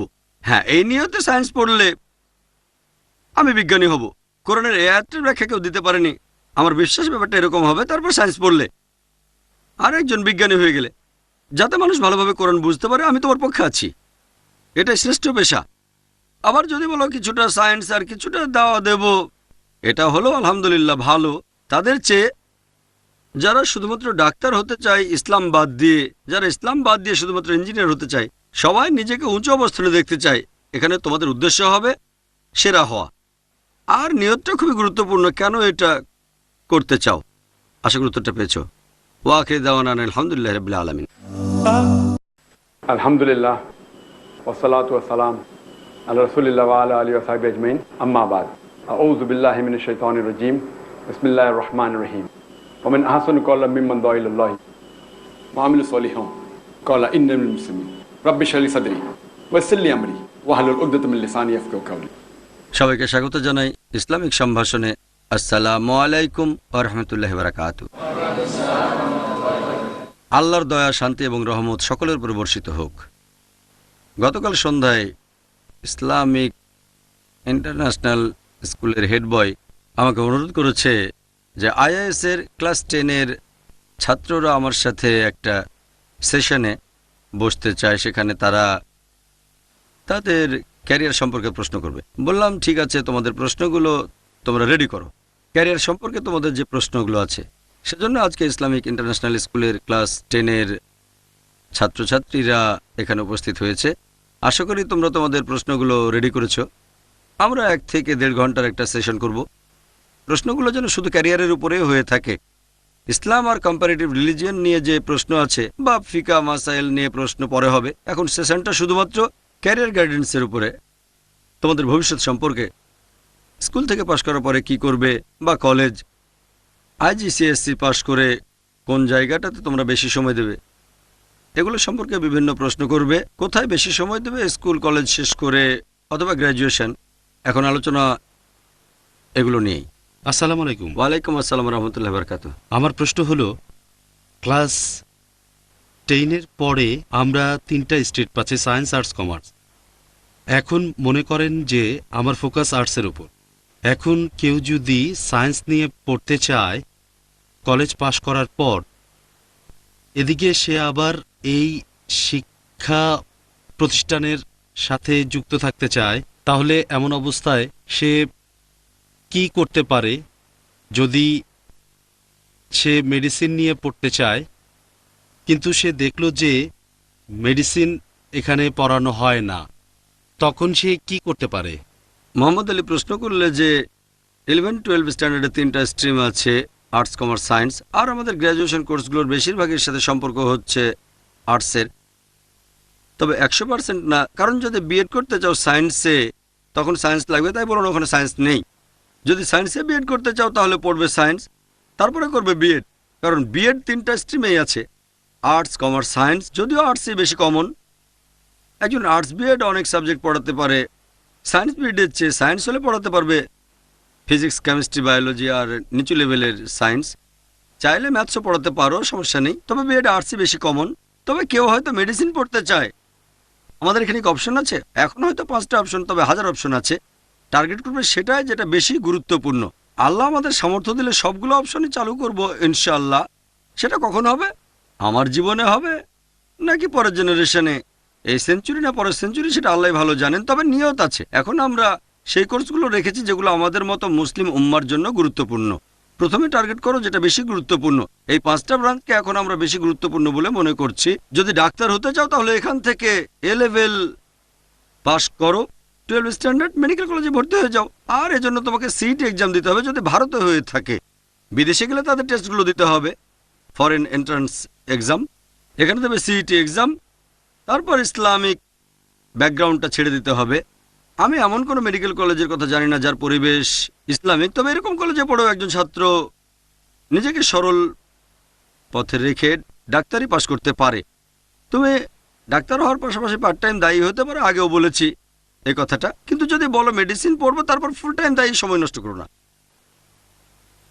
আমি ডাক্তার জাকির নায়েকের মতো হব, তাহলে সেন্ট পিটার্সে যাবে, আইআইএসে কেন? যদি মোহাম্মদ সাল্লাল্লাহু আলাইহি ওয়াসাল্লামের মতো হতে চাও তাহলে মক্কায় জন্মাতে হবে। ঠিক মোহাম্মদ সাল্লাল্লাহু আলাইহি ওয়াসাল্লাম যা বলেছেন সেগুলো আমাদের মেনে চলতে হবে। সুন্নাহর ক্ষেত্রে নবী যে নির্দেশ দিয়েছেন সেটা তার আমলের চেয়ে বেশি গুরুত্বপূর্ণ। যদি দুটোর বিরোধ হয়, আমাদের নবীর নির্দেশ আর নবীর আমল, তখন নির্দেশের গুরুত্ব আমলের চেয়ে বেশি। কারণ নবী নির্দেশ দিয়েছেন পুরোপুরি নিয়ত নিয়ে আর পরিস্থিতি বুঝে। আমল সেখানে সমস্যা থাকতে পারে। নবী বলেছেন দাঁড়িয়ে পানি পান করো না, সহিহ বুখারী বলছেন নবী দাঁড়িয়ে পানি পান করেছেন, মানে তখন হয়তো সমস্যা ছিল, তাই নির্দেশের গুরুত্ব বেশি। এখানে আমার আমল দেখলে দেখবে সেন্ট পিটার্সে, তবে আমার নির্দেশ হলো আইএএস বেশি ভালো। আমি নবীর সাথে নিজেকে তুলনা করছি না। তবে যদি আমার মতো হতে চাও, আমার উপদেশ মানতে চাও, একইভাবে আমি মেডিকেল কলেজে গেছি, আমার নির্দেশ হলো মেডিকেল কলেজে যেতে পারো, এটা খারাপ না। সেন্ট পিটার্সেও যেতে পারো, তবে এখানে ভালো হচ্ছে। যদি দায়ী হতে চাও মেডিকেল কলেজ সবচেয়ে ভালো না। একইভাবে এরকম কিছু ব্যাপার আছে, একটা নির্দেশ আর একটা হচ্ছে আমল। এই আমলের মধ্যেও নবী অনেক কাজ করেছেন যেগুলোকে বলা হয়েছে সুন্নাহ, আর কিছুকে বলা হয়েছে মুবাহ। তিনি অনেক কিছু করেছেন, মরুভূমিতে বাস করেছেন। এখন মরুভূমিতে বাস করাটা এমনিতে সুন্নাহ না, এটা সুন্নাহ লুগুই। এখানে লুগুই মানে হলো ভাষাগতভাবে, সুন্নাহ মানে নবীর দেখানো পথ। নবী দাঁড়িয়ে পানি পান করেছেন, তাহলে এইভাবে দেখলে দাঁড়িয়ে পানি পান করা সুন্নাহ। তবে ফিকা অনুযায়ী বসে পানি পান সুন্নাহ। দুই টাইপের সুন্নাহ, একটা ফিকা আরেকটা হলো ভাষাগত। তাহলে দাঁড়িয়ে বা বসে পানি পান দুটোই লুগুই সুন্নাহ। নবী দাঁড়িয়ে পান করেছেন। তবে ফিকি সুন্নাতে শুধু বসে পান ফিকি সুন্নাহ। একইভাবে যদি দেখো, যদি সেখানে পড়তে চাও অবশ্যই পারবে, তবে এভাবে বলতে পারবে না যে আমি ডক্টর জাকির নায়েকের মতো হব, উনি মেডিকেল কলেজে গেছেন আমিও যাব। আমার নির্দেশ হলো অন্যটা। তারপরও পড়তে চাইলে পড়তে পারো, সমস্যা নেই। যদি খুব আগ্রহ থাকে যে না আমি শুধু একজন ডাক্তার হতে চাই, হ্যাঁ পড়তে পারো। ডাক্তার হওয়া তো হারাম না, এটা ভালো। তবে খেয়াল রাখবে তুমি যদি ডাক্তার হও তাহলে রোগীদের যেন আল্লাহর কাছাকাছি নিতে পারো, তুমি আল্লাহ সুবহানাহু ওয়া তাআলার কাছাকাছি নিজেও থাকতে পারো। পেশার মধ্যে এতই ডুবে যাবে না যে স্কুলে কোরআন সুন্নাহ যা কিছু শিখেছিলে সবই ভুলে গেলে। আশা করি উত্তরটা পেয়েছো। কোনো ছাত্রী প্রশ্ন করবে? হ্যাঁ বোন বলেন। আসসালামু আলাইকুম। ওয়ালাইকুম আসসালাম ওয়া রাহমাতুল্লাহি ওয়া বারাকাতুহু। সবাই এরকম মনে করে যে কেউ যদি দাওয়া বা অন্য কোনো ইসলামিক ফিল্ডে যায় তাহলে সে একজন ডাক্তার বা অন্যান্য পেশাজীবীর মতো উপার্জন করতে পারবে না। আপনি বললেন যে আপনি কিছু ব্যবসাও করেন। এখন এটা কি সম্ভব যে একজন ফুল টাইম দায়ী হলো, পাশাপাশি আরো কিছু ব্যবসা করলো, যাতে করে সে একজন ডাক্তার বা ব্যবসায়ীর মতো উপার্জন করতে পারে? করতে পারলে আপনি কি বলবেন, সেটা কিভাবে সম্ভব? খুব সুন্দর প্রশ্ন করেছেন। এটা কি সম্ভব যে একজন লোক ফুল টাইম দায়ী হবে আর পাশাপাশি করবে পার্ট টাইম বিজনেস? আমি যেমন করছি। একজন ডাক্তারের সমান আয় করবে অথবা আরও বেশি, এটা নির্ভর করে এক একজনের সামর্থ্যের উপর। যদি আমি ফুল টাইম ব্যবসা করতাম, ইনশাল্লাহ আমার পক্ষে $1 মিলিয়ন রোজগার করাও সহজ। $1 মিলিয়ন মানে মাসে 4 থেকে 5 কোটি টাকা। আমি ব্যবসা করলে এরকমই করতে পারতাম। তবে আমি টাকা আয় করতে আসিনি। তাই কি করি, প্রতি মাসে একদিন এই ব্যবসাগুলোর পেছনে সময় দিই। সব একসাথে না, প্রতি সপ্তাহে হয়তো 2-1 ঘন্টা সময় দিই, বা সপ্তাহে 3 ঘন্টা। এসব ব্যবসায় কোটি টাকারও বেশি উপার্জন হচ্ছে মাশাআল্লাহ। প্রতি মাসে 10 থেকে 20 লাখ টাকা উপার্জন হচ্ছে। আল্লাহ আমাকে সামর্থ্য দিয়েছেন। আমি যেটা করছি, আমি বলি যে পুরো সময়টা আল্লাহ সুবহানাহু ওয়া তাআলার পথে ব্যয় করছি। টাকা রোজগার করার চেয়ে এই সময়টা আমার কাছে বেশি গুরুত্বপূর্ণ। আমার অপশন দুটো, একটা পুরোপুরি ব্যবসা করব, আমি মাসে 4 কোটি টাকা ইনকাম করব, আল্লাহর পথে দেব, আল্লাহর খাতিরে টাকা দান করে দেব, অথবা মাসে একটা দিন সময় ব্যয় করব, প্রতি মাসে 10-20 লাখ টাকা ইনকাম করব, ঠিক, আর বাকি সময়টা আল্লাহর কাজে লাগাবো। আমি প্রতিষ্ঠান থেকে কোনো রকম বেতন নিই না, টাকা আমি দান করে দিই। এখন সবার তো এই সামর্থ্য নেই, কারো সামর্থ্য থাকলে এটাই সবচেয়ে ভালো, সবচেয়ে ভালো। তবে সবার এই সামর্থ্য নাও থাকতে পারে, কারণ অনেক মানুষ বুঝতে পারে না যে টাকাই জীবনের সবচেয়ে গুরুত্বপূর্ণ জিনিস না। বেশিরভাগ মানুষই ভাবে টাকাই বেশি গুরুত্বপূর্ণ। সবাই ভাবে আরে ভালো করছে কারণ সেখানে টাকা খরচ করা হচ্ছে। ইন্ডিয়ান এক্সপ্রেসে একটা ইন্টারভিউ দিয়েছিলাম, আমার কিছু উত্তর তাদের ঠিক পছন্দ হয়নি। প্রশ্ন করলো, আপনাদের আইআরএফ এর বাজেট কত? আমি বললাম, কেন ভাবছেন যে সফল হতে গেলে টাকাই অবশ্য প্রয়োজন? না না, টাকা তো লাগবে। আমি বললাম, ভালো, টপ 10-এর মধ্যে আমরা সবার পেছনে। যদি 10টা গুরুত্বপূর্ণ কথা ভাবি একটা সফল ইসলামিক প্রতিষ্ঠানের জন্য, টাকা অবশ্যই লাগবে, এটা একেবারে 10 নম্বরে। একটা উদাহরণ দিই। একবার হযরত ওমর রাদিয়াল্লাহু আনহু, ইসলামের দ্বিতীয় খলিফা, সাহাবীগণ ছিলেন একটা রুমে। তিনি প্রশ্ন করলেন, তোমরা কি এ ব্যাপারে আল্লাহর কাছে দোয়া করছো যে যাতে রুমটা ভর্তি হয়ে যায় আর রুমটাকে আল্লাহ তাআলার কাজে তোমরা ব্যবহার করতে পারো? এক সাহাবী বললেন যে আমি আল্লাহর কাছে দোয়া করি এই রুমটা যেন সোনায় একবারে ভর্তি হয়ে যায়, যাতে সেগুলো আল্লাহ সুবহানাহু ওয়া তাআলার পথে ব্যয় করতে পারি। হযরত ওমর বললেন, আরো ভালো কিছু দোয়া করো তোমরা। আরেকজন সাহাবী বললেন, আমি আল্লাহ সুবহানাহু ওয়া তাআলার কাছে দোয়া করি এই রুমটা যেন রুবি, ডায়মন্ড আর দামি পাথরে ভরে যায়, তারপর সেগুলোকে আল্লাহ সুবহানাহু ওয়া তাআলার পথে ব্যয় করব। হযরত ওমর রাদিয়াল্লাহু আনহু বললেন, আরো ভালো কিছু চাও। সাহাবী বললেন, ইয়া আমিরুল মুমিনিন, হে মুমিনদের নেতা, আপনি বলেন কোনটা ভালো? তখন হযরত ওমর রাদিয়াল্লাহু আনহু বললেন, আমি আল্লাহ তাআলার কাছে দোয়া করি যেন এই রুমটা একেবারে ভর্তি হয়ে যায় দায়ীতে, যেমন মুআয ইবনে জাবাল, আব্দুর রহমান বিন আউফ, যাতে করে আমি তাদেরকে আল্লাহর পথে নিয়োজিত করতে পারি। পার্থক্যটা দেখেন, তারাও সাহাবী। এটা ভুল না যখন তারা বলছেন আমি চাই সোনায় ভরে যাক, বলছেন না যে সোনা পেলে পরিবারের কাজে লাগাবো আমরা। তারা বলছেন আল্লাহর কাছে দোয়া করছি যাতে পেলে আল্লাহর পথে ব্যয় করতে পারি। এখানে নিয়তটা ভুল না। এক সাহাবী বললেন হীরা আর দামি পাথর। এর আগে এক সাহাবী কি বলেছিলেন, আমি আল্লাহর কাছে দোয়া করি যেন রুমটা পুরুষ আর মহিলা দায়ীতে ভরে যায়, যেমন মুআয বিন জাবাল, যাতে করে তাদের সবাইকে নিয়ে ইসলামের বাণী প্রচার করতে পারি। সফল হওয়ার জন্য টাকা থাকাটা একমাত্র শর্ত নয়। আমাদের নবী কি রেখে গেছেন? তিনি ধন সম্পদ রেখে গেছেন সাহাবীগণকে। বর্তমানে আমাদের যে ধন সম্পদ আছে সেটা নবীর সম্পদের চেয়ে কয়েক হাজার গুণ বেশি হতে পারে, ঠিক না ভুল? অনেক মুসলিম দেশে দেখবেন ব্ল্যাক ডায়মন্ড, মাটির নিচে তেল। এখন মুসলিম দেশগুলোর অবস্থা দেখো। আমাদের নবী কি রেখে গেছেন? ওই তেল না, তেল পেয়েছেন কিছুদিন আগে। তিনি রেখে গেছেন সাহাবীগণকে। এই সাহাবীগণ আল্লাহর বাণী প্রচার করেছেন। আর হযরত ওমর রাদিয়াল্লাহু আনহু, আবু বকরের পরে, আল্লাহ ওনাকে শান্তিতে রাখুন, দুজনেই ছিলেন খুব নিবেদিত প্রাণ। এটা হলো ম্যান পাওয়ার। তাহলে ম্যান পাওয়ার টাকার চেয়ে অনেক গুরুত্বপূর্ণ। টাকা কখনো টাকার পেছনে ছুটবে না, টাকা তোমার পেছনে ছুটবে। টাকা কখনোই বেশি গুরুত্বপূর্ণ না। হ্যাঁ, গুরুত্ব আছে, আমি বলছি না কোনো গুরুত্ব নেই। আসলে আমরা আমাদের নবী এবং সাহাবীগণের জীবনী কখনোই ভালোভাবে বিশ্লেষণ করে দেখি না। তোমাদের জানিয়ে রাখি, এই আইআরএফ শুরুতে এর বাজেট ছিল মাসে 5,000 টাকা। কত? প্রতি মাসে 5,000 টাকা। এটাও তো অনেকের পকেট মানি। আমি বাবাকে বলেছিলাম, তুমি তো লাখ লাখ টাকা দান করছো, আমাকে প্রতি মাসে 5,000 টাকা দাও, তুমি তো তোমার ছেলেকে চেনো, আমি তোমাকে ঠকাবো না, আমি ভুল করতে পারি। বাবা বললেন, ঠিক আছে, ইসলামিক প্রতিষ্ঠান সফল করা খুব কঠিন। তারপরে দিলেন প্রতি মাসে 5,000। এভাবে শুরু করেছিলাম 1991 সালে। ছোট্ট একটা রুম, খুব বেশি হলে 20 বা 25 বর্গ মিটার। তোমরা তো আমাদের আগে লেডিজ উইংটা দেখেছ, মাত্র 235 বর্গ ফিট, 20 বা 25 বর্গ মিটার। এই রুম দিয়ে শুরু। আর এখন মাশাআল্লাহ 18 বা 19 বছর পরে, এখনকার বাজেটটা তোমাদের বলছি না, শুনলে বলবে বাহ, এ তো অনেক টাকা।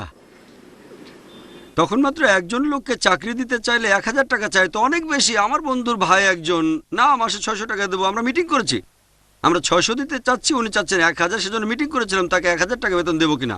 বড় একটা মিটিং, ঘন্টাখানেক ধরে আলোচনা। আমরা 600 দিতে চাচ্ছি, উনি চাচ্ছেন 1000, তারপর ঠিক করলাম 1000ই দেবো।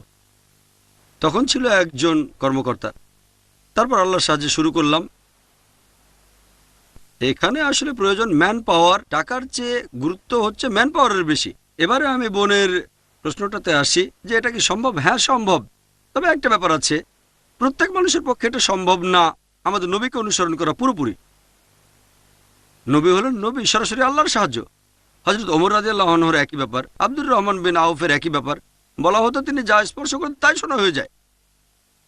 অনেক বিশেষজ্ঞই এভাবে বলে থাকেন, স্পর্শ করা মানে হচ্ছে তিনি যে ব্যবসায় করতেন সেখানেই সফল হতেন। এভাবে তিনি মাশাআল্লাহ ইনকাম করেছেন, আল্লাহর পথে ব্যয় করেছেন। সবাই ওনার মতো হতে পারবে না, তাই এইভাবে চেষ্টা করলে হবে না। তবে যদি কোনো অপশন দেওয়া থাকে, যেমন আমাদের প্রতিষ্ঠান IRFA, আমরা যেটা করি, আমরা কখনোই বলি না যে বাইরে 10,000 টাকা ইনকাম করতে পারলে আমরা দেব তাকে 5,000। যদি বাইরে 10,000 পান, আমরা দেবো 12,000, 20% বেশি দেব, 50% বেশি। আমি কখনোই এভাবে বলবো না যে আল্লাহর খাতিরে অর্ধেক টাকা নেন। এটা করা খারাপ না, কিন্তু তার বাবা মা হয়তো পছন্দ করবে না। হ্যাঁ জাকির ভাই লেকচার দেন, খুব ভালো লেকচার দেন, কিন্তু আমার ছেলের বেতন অর্ধেক। আমি এই কাজটা করতে চাইনি। আমি যেটা বলি, বাইরে যা পেতেন তার চেয়ে আপনাকে 20% বেশি দেবো আমি। আপনি যে কাজ করেন সেটার যদি এখানে প্রয়োজন না থাকে, যেমন ডাক্তার, এখানে ডাক্তারের কোনো প্রয়োজন নেই, আপনাকে বেতন দিতে পারবো না। কেউ বললো ব্যবসা করি মাসে 1 লাখ ইনকাম, আমি সেটা দিতে পারবো না, কারণ এখানে কোনো ব্যবসা নেই। কিন্তু যদি রিসেপশনিস্ট হয় অথবা টিচার হয়, এখানে চাকরি হলে 20% বেশি দেব। আমি এখানে চাচ্ছি ডেডিকেশন। সবাই টাকার জন্য কাজ করে না, আমাদের সাথে যারা আছে সবাই টাকার জন্য চাকরি করে না। তবে আমি বলি টাকার জন্য চাকরি করলেও আমার কোনো সমস্যা নেই, যদি আপনি আল্লাহর পথে কাজ করেন তাহলে ঠিক আছে। চাকরি ছেড়েছি কারণ 20% বেশি, এখন ইসলামিক কাজ করছি, আলহামদুলিল্লাহ ভালো, এখানে কোনো সমস্যা নেই। যদি শুধু আল্লাহর খাতিরে এখানে এসে থাকেন সবচেয়ে ভালো। যদি আল্লাহর খাতিরে এবং টাকার জন্য আসেন তাহলেও ভালো, অথবা যদি শুধু টাকার জন্য আসেন আর আল্লাহর নির্দেশ মানেন সেটাও ভালো। তবে টাকার জন্য বা অন্য কারণে এসে আল্লাহর নির্দেশ মানলেন না, সেটা ঠিক না। আমরা আমাদের প্রতিষ্ঠানে একটা নিয়ম মেনে চলি, মানুষকে বলি, এরকম অনেক উদাহরণ আমি দেখাতে পারবো। ডাক্তারদের উদাহরণ, যাদেরকে তোমরা ভালো করে চেনো, তারপর আছে ইঞ্জিনিয়ারদের উদাহরণ। আমি তাদের বলি, বাইরে কত পাচ্ছেন আপনারা? 10,000 পাচ্ছেন, ভালো। আপনি একজন ডাক্তার, ইনকাম 10 থেকে 12,000, আচ্ছা ঠিক আছে, আমি কমপক্ষে 10 দেব, অথবা বললাম অন্তত পক্ষে 12,000 দেব। তখনও জানি না 10 বা 12,000 টাকা তার জন্য ঠিক কিনা। সেই লোক এসেছিল আল্লাহর খাতিরে, এখন উনি যা পাচ্ছেন সেটা বাইরের চেয়ে অনেক গুণ বেশি। যদি ফুল টাইম ডাক্তারি করতেন, ইনশাল্লাহ ডাক্তার হয়ে তিনি যা ইনকাম করতেন আমরা তার চেয়ে ডাবল দিচ্ছি। উনি টাকার জন্য আসেননি, এসেছিলেন শুধুমাত্র আল্লাহর খাতিরে। জাকির ভাই আপনি যা দেন আমি চলে আসছি, ব্যাস। তবে আমি চাইনি তার পরিবার আমাকে অপছন্দ করুক, তাই বললাম বাইরে যা পান সেটাই আপনাকে দেওয়া হবে। তারপর তিনি উন্নতি করতে লাগলেন। এখানে অনেক ইঞ্জিনিয়ার আছে, তারা বাইরে যা পেত এখানে তার চেয়ে বেশি পাচ্ছে। তাহলে সবার আগে তোমার সামর্থ্য থাকতে হবে, যেমন আব্দুর রহমান আউফ রাদিয়াল্লাহু আনহু। সবাই বলবে না যে আমি পারবো, অনেকেরই সমস্যা থাকে, আমি টাকার জন্য কাজ করব না, আমি দাওয়া দেবো ফ্রি। অনেক মানুষ এরকম মনে করে আমি আল্লাহর জন্য কাজ করব, ফ্রি করব, এটা খুব ভালো, আলহামদুলিল্লাহ, আমি এটার পক্ষে, আমি এটা করছি। একটা উদাহরণ দিই, আপনি একটা চাকরি করছেন যেটা হারাম না, কোনো কোম্পানির চাকরি, যেমন টাটা, হালাল কোম্পানি, সমস্যা নেই, আর বেতন পাচ্ছেন 20,000 টাকা। তারপর বললেন ঠিক আছে প্রত্যেক দিন দেওয়ার জন্য 2 ঘন্টা দেব। এভাবে চাকরি করছেন, রোজগার করছেন, আর মনে করেন সেই মাসে আপনি কাজ করছেন আল্লাহ সুবহানাহু ওয়া তাআলার জন্য 50%। উদাহরণ, আমি বলবো সে লোক ইসলামিক কোনো প্রতিষ্ঠানে যোগ দিক, বেতন নিক 20,000, আর আল্লাহর জন্য 100 পয়েন্ট কাজ করুক। কারণ যখন সে বাইরে পাচ্ছে 20,000, তখন সে কোম্পানির জন্য 30,000 ইনকাম করে দিচ্ছে। এমন হলে কোম্পানি রাখবে, অথবা কোম্পানির ইনকাম হচ্ছে 40,000, কোম্পানির লাভ না হলে তো তাকে সেখানে রাখবে না। যদি কোম্পানির ইনকাম 20,000 হয়, আপনাকে 20,000 দেবে কেন? সে তো লাভ করবে, সে আপনাকে গাইড করছে, তার দেয়া গাইডেন্স। আপনি পাবেন 20, সেও দিচ্ছে 20, তবে আপনার সামর্থ্য, তার গাইডেন্সে কোম্পানি পাচ্ছে 40,000, সে 40 থেকে আপনাকে দিচ্ছে 20।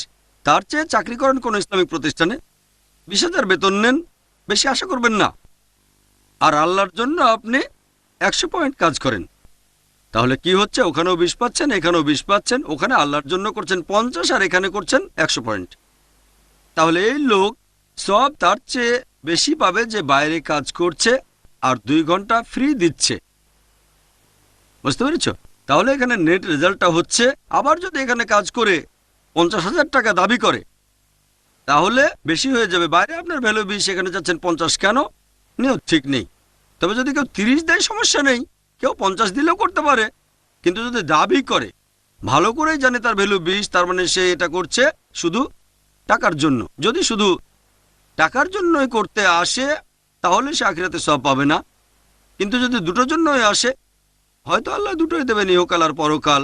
তাহলে একজন ভালো দায়ী, ভালো মুসলিম বা ভালো মুসলিমা বলবে বাইরে আমার ভ্যালু এক্স, যদি সেটাই দাবি করে তাহলে ঠিক আছে, একই ধরনের কাজ।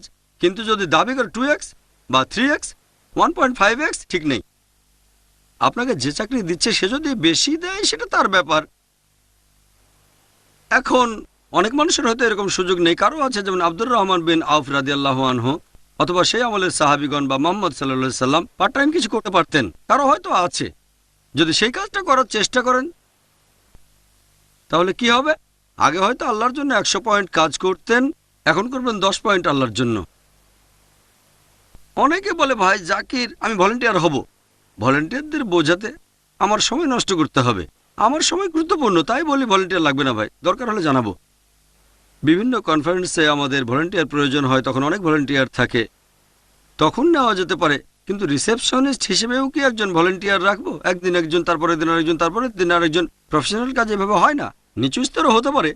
এরকম করেছি যখন ছোট ছিলাম, বাজেট 5,000, একজন কর্মকর্তা, তখন অনেক ভলেন্টিয়ার ছিল। তবে ভলেন্টিয়ারদেরকে আমার সাথে সাথে রাখতে গেলে তাদেরকে সময় দিতে হবে। আমার সময়টা গুরুত্বপূর্ণ।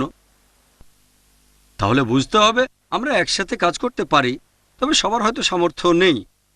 আরেকটা ব্যাপার, যদি হন পার্ট টাইম ব্যবসায়ের ফুল টাইম দায়ী, তাহলে তার কাজ বাদ দেওয়ার সম্ভাবনাটা অনেক ক্ষেত্রে এরকম হয়, আরে এ তো অনেক টাকা পাচ্ছি, আচ্ছা আর একদিন কাজ করে নিই, 1 কোটির বদলে 2 কোটি পাবো।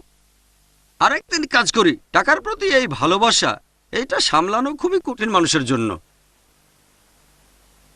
বিপথে যাওয়ার সম্ভাবনা অনেক বেশি থাকে।